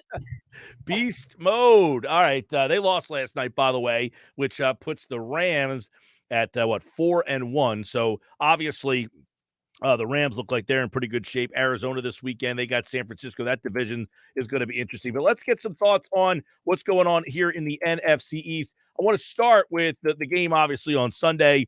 And we've been talking a lot. Give me your thoughts on the week that Jonathan Gannon has had and how he could change the narrative on Sunday. Because in my opinion, Jeff Kerr, Sam Darnold is a guy who has turned the ball over, interceptions, he fumbles. He's continuing to do that. He has 3 picks. He's fumbled the ball this year. But Gannon's defense is not conducive to creating turnovers. Yeah, that's what's so frustrating about Gannon's defense. It's the one possession the Eagles did stop the Chiefs on Sunday was they did get a turnover. Eric Wilson had the interception off Patrick Mahomes, but outside of that, I think that was the Eagles' first takeaway of the season. No, second takeaway. I'm sorry. Their first takeaway was the Cowboys game with the touchdown. But they've only had 2 takeaways the entire season. And it's a shame because I think the Eagles are, if I'm correct, they're even in the takeaway giveaway department in turnover margin, which shouldn't be because their offense is doing a really good job at not being themselves, not turning the football over. So you have to wonder to yourself, how is this team 1-3? Well, this team's 1-3. One of the reasons is they just don't get the takeaways. And again, the whole Nick Sirianni talking to Jonathan Gannon today about putting Fletcher Cox in the right position. And it just seems like defensive players are playing in his scheme and he's not playing to their strengths. Everybody talks about Jim Schwartz like he's some terrible defensive coordinator. I have news for you. It's hard to replace a Jim Schwartz. I think Eagles fans are learning that. Yeah, you're right. He opened up and I was not a Jim Schwartz has to go guy. I mean, to me, they just don't have the talent. In Schwartz didn't have the talent, and I don't think Gannon has. Gannon, to me, doesn't have the talent to fit what he wants to do. And there's that fine line of who do you want to be? Do you want to run your defense whether or not you have the talent or not? Or do you want to evolve? Like one of the things Belichick does is they run a different offense almost every week. They don't just do the same thing all the time. John Gannon seems like this is what we're going to do, whether we have the right personnel or not. And then today, as you kind of hinted at, Nick Sirianni says, yeah, there's been a conversation with Jonathan to make sure we're getting Fletcher in the position to make plays. In other words, get him back where he belongs because right now we're paying him a lot of money to do nothing. Yeah, and this is the irony of it, Mike. We were getting on Nick Sirianni after week 2 because he was going deep. And, it seems like every week he changes his offense based on what the defense gives him or, what he is watching on film. If Jonathan Gannon did that, maybe the Eagles are better than 1-3 right now. Nick Sirianni can honestly say, hey, look, I cost my football team a game because maybe I overthought, the San Francisco game. But he's adapting. He's changing his offense week in and week out. Like last week, he went back to the Atlanta game plan against Kansas City, and it worked for him. And he might do that this week because Carolina can be over-aggressive too. I want to see Jonathan Gannon kind of do the same thing here. I want to see him and the head coach kind of get involved a little more. Look, Jonathan Gannon's a young defensive coordinator. I think he's a really smart guy, but when you give up 40 points in back-to-back weeks, questions need to be answered. It only happened 4 times in Eagles history. You're right. You're absolutely right. Let me ask you this then. Defense, how they match up with this Carolina offense. I mean, they played Cleveland, Kansas City, and Dallas the last 2 weeks. Those are 2 pretty good high-powered offenses, 83 points. They played San Francisco. They played Atlanta. They gave up 23. So where do you put Carolina's offense next to those 4 teams? If we're ranking the 5 offenses they played, obviously I would go Kansas City 1, Dallas 2. I think Carolina may be a little better than San Francisco, but I think Jimmy Garoppolo is a much better quarterback than Sam Darnold. So we're going off the quarterback rankings here. I think Sam Darnold's the worst quarterback they face. So maybe they'll be able to force turnovers and get pressures on him. And that's one thing I have defended Jonathan Gannon. It's not like the Eagles have been playing some bums at quarterback here. Matt Ryan's really good. Jimmy Garoppolo really good. I agree. I say the same thing is, I can understand. You don't want to put pressure on Mahomes because you don't want to get beat. Same with Dak Prescott. But this is a guy that you should be able to put some pressure up. And, Jeff, their line is got some injury issues. Their line's not that good to begin with. This is where John Gannon, I think, needs to really take a little bit of a challenge here and say, you know what, my defense has, because you're right. They've scored 30 points. They've been a pretty good offense in 3 of the 4 games. They've done pretty good offensively, but the defense has let them down. If you score 30 points twice, you should have 2 wins. Yeah, exactly. And look, I was just off the phone with Jalen Hurts about half an hour ago. We didn't really talk about this name dropper. Yeah. We didn't talk about the defense, but he said, look, I feel, and maybe this is just him being him, but I feel I left plays on the field and we could have scored 40. And he said, look, we were good, but we're close. He said, we're not all there yet. He's not wrong. Yeah, he's not wrong at all. And he's not wrong, Jeff, if his coach puts the offense in general in a better position. If they ran the ball just a little bit more, that gives Hurts more chance to make plays. Yeah, exactly. And look, he said, look, we have the pieces here. I think we've shown we have the pieces for 4 weeks. Can we put everything together? And look, I'm sure that he said, it's not just practice either. Hurts reiterated that to me. It's not just practice. It's the film room. It's, learning from game to game, getting better. I expect the defense to get better this week. I agree with him. I expect the offense to kind of be better this week. I know you put up 30 points last week, but there's no reason I think they can't put up 30 again. Not with the yards Hurts is putting up every week. Everybody wants to talk about whether this guy's a franchise quarterback or not. I just keep pointing to the stats. The guy just keeps churning out. I don't want to hear garbage time or any of that stuff. Yeah, okay, the last touchdown was garbage time, but it's not like this guy is not getting it done for them.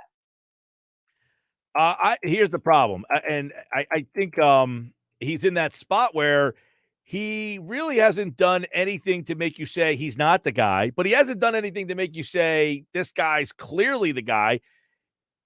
He hasn't turned the ball over. I'll give him that. I don't know. Is he kind of just stuck in the middle? Yeah, and here's the thing.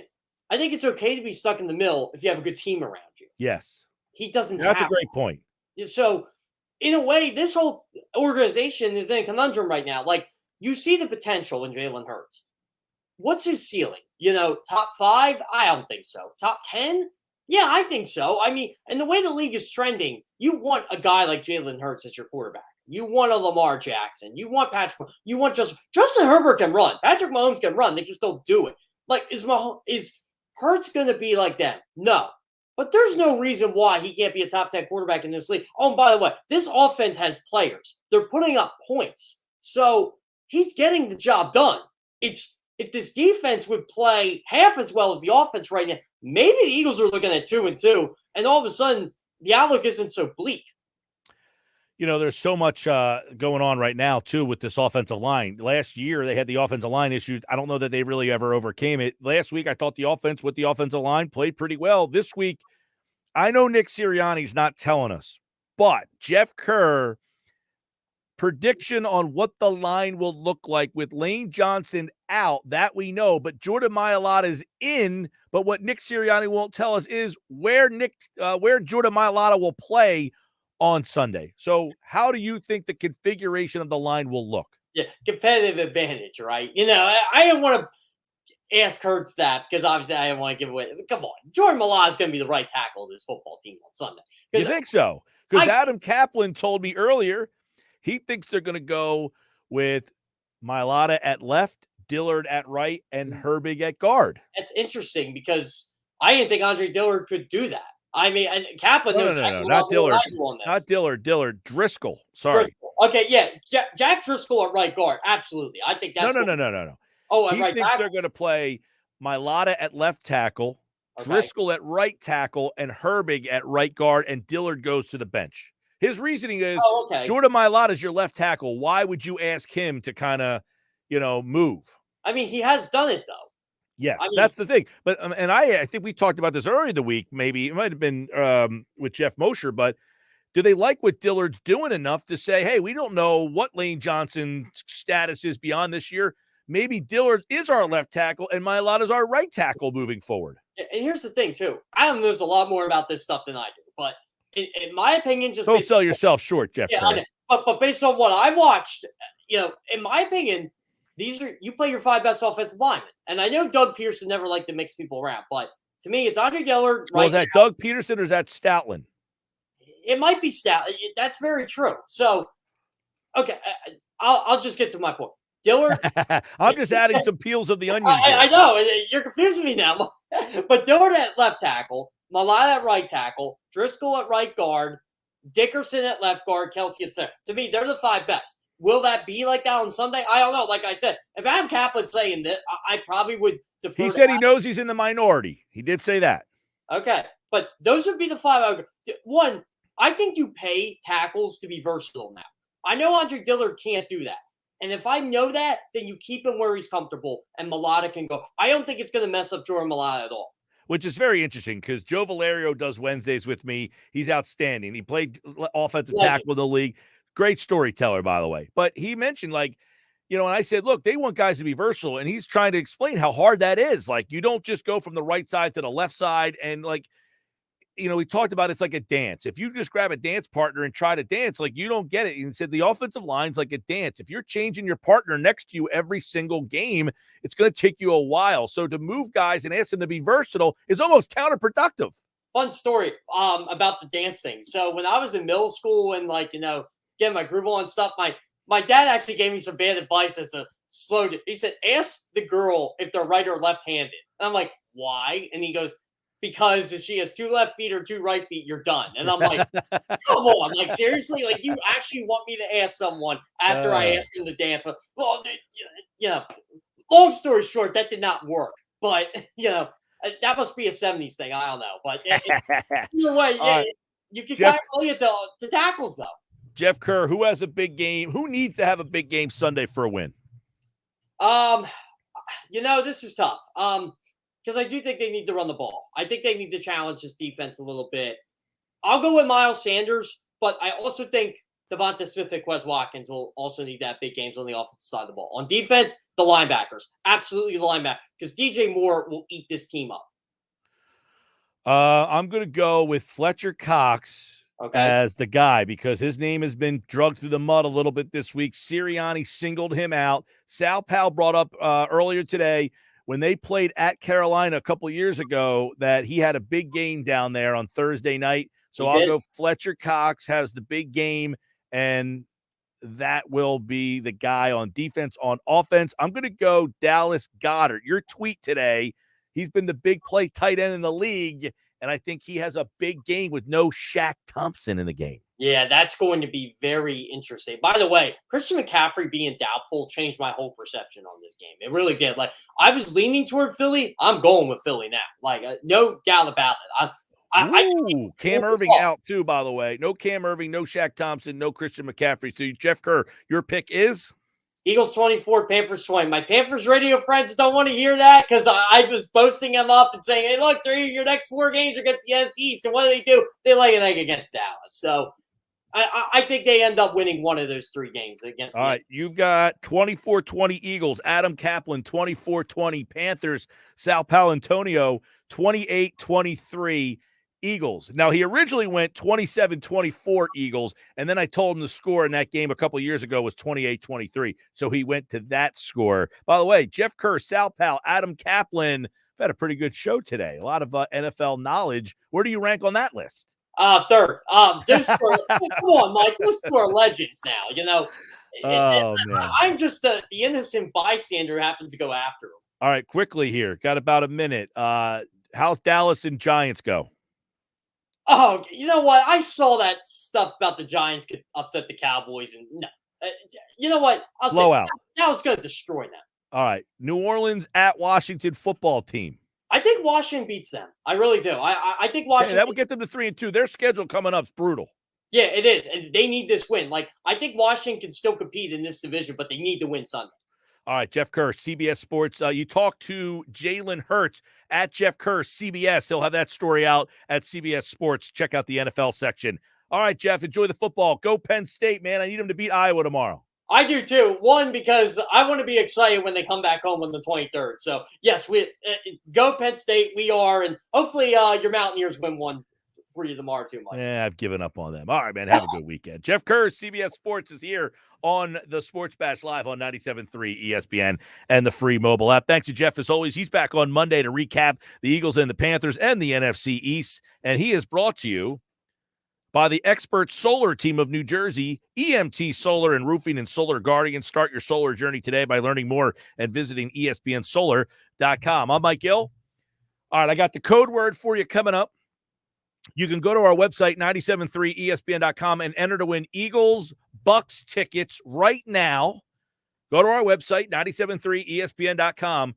You can win Eagles Bucks tickets right now by entering, and check out all of this week's Eagles Panthers coverage, plus a report on the Phillies and someone they might be interested in free agency. Plus, I couldn't believe this story when I saw it. It's up right now at 973ESPN.com.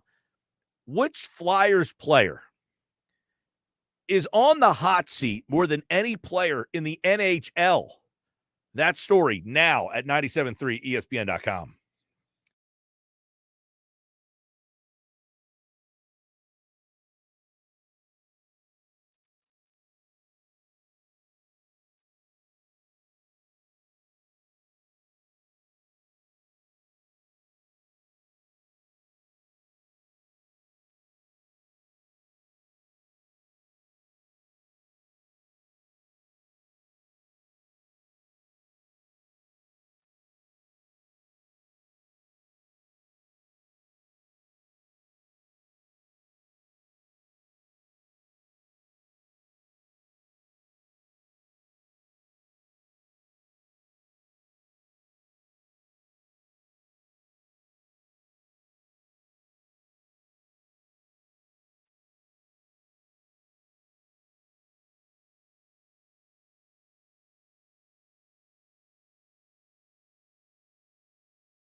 All right, we'll get ready to wrap up a Friday show. Happy Hour Friday here on the Sports Bash. Don't forget, I got the keyword coming up for you to win Eagles-Bucks tickets. If you haven't entered yet, go to our website, 973ESPN.com. You can enter at any time. The code word just gets you extra entries, but there's a variety of ways you can enter. Go to our website now, 973ESPN.com, and enter to win Eagles-Buccaneers tickets, club box seats, Thursday night. You can be there. By the way, a week from today, Flyers open up against the Vancouver Canucks. You can hear that game live on 97.3 ESPN. What else we got for you here today? By the way, yesterday, if you missed, Nadu was on the money over Tulane Houston. That was a winner. That was 40-22. The number was 60. It was 62. Also, he gave you team total over 45. They scored 52. So there you go. It pays to listen here on the Sports Bash, 97.3 ESPN. Speaking of pays to listen, I got Eagles 29, Panthers 24. I do think the Eagles offense is growing. I think their Eagles offense has some playmakers. I think the Eagles offense has places to score in this game. So I'll take the Eagles 29-24 in this game. I think Jonathan Gannon got enough tongue lashing this week. And I think Fletcher Cox steps up, has a big game. But I also think that in this game, the guy who might have a big game, I'm going to go Darius Slay with a pick. Finally, a corner gets a pick in this game. I'll go Darius Slay with a pick. Big game by Dallas Goedert as well. Eagles 29-24 for the win on Sunday. What else I got? I got Rays tonight. I'm going Rays over a sales pitching tonight, but I still got the Rays. I'll go Rays over Red Sox. Who else is playing? What else we got? We got a game that's going on right now. That's 9-4 Houston over the White Sox. That's in the ninth. So Houston's going to go up 2-0. Braves and Brewers are tied 0-0. Those two series I'm just out on. I got Rays over Sox, and I got Giants over Dodgers. You got Logan Webb against Walker Buehler tonight. Both those games are on 97.3 ESPN. Sox and Rays right here at 7, followed by Dodgers and Giants. Game night is next. Adam Rittenberg joins Josh to talk a little college football. Keyword, Fletcher Cox, COX. Enter it now on our website, 973ESPN.com. Fletcher Cox, that's the keyword. You can win tickets to see the Eagles Thursday night.